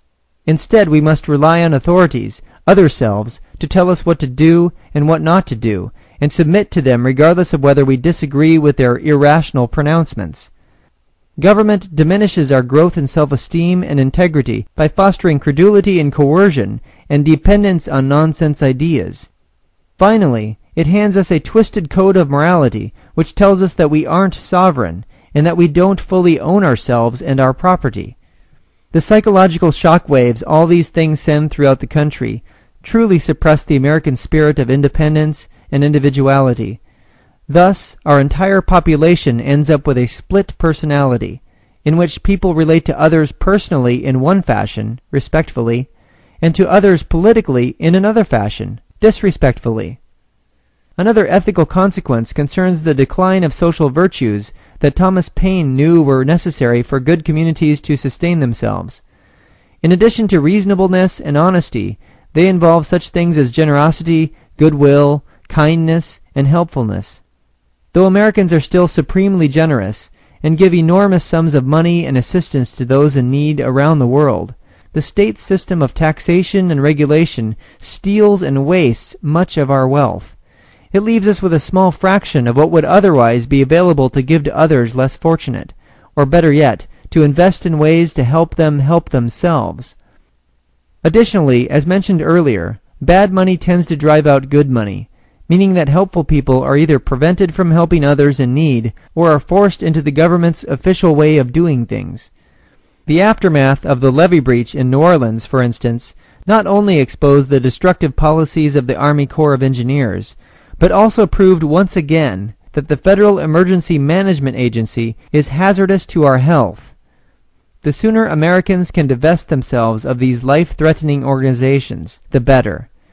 We will then swap the anchors thrown to us by government for marketplace life preservers. Since accountability isn't connected to the consumption of tax revenues, few take responsibility for how and where the money is spent and the quality of the services that are and are not provided. The unintended consequences of this have become case studies in mismanagement of resources and creation of unhealthy dependencies. For instance, the war on poverty, like all statist wars, is mainly a war on taxpayers, using the recipients as fodder for further boondoggles. Observe the results: more misery, more corruption, and more failure. A rational vision of the future entails realizing the futility in promoting contradictory political ideals. If we desire a fantastically better world for ourselves and others, the only way to achieve it is to rid ourselves of subhuman ways of dealing with one another. We must look upward instead of downward when it comes to morality. Upward is the evolutionary destiny that we must decide to fulfill. With that in mind, let's finish with an analysis of concrete ways to evolve in the short term, so that we might achieve complete liberty in our lifetime, not merely in smart discourse with friends at a coffee shop, or in our pleasant dreams, or in some future time unreachable to us.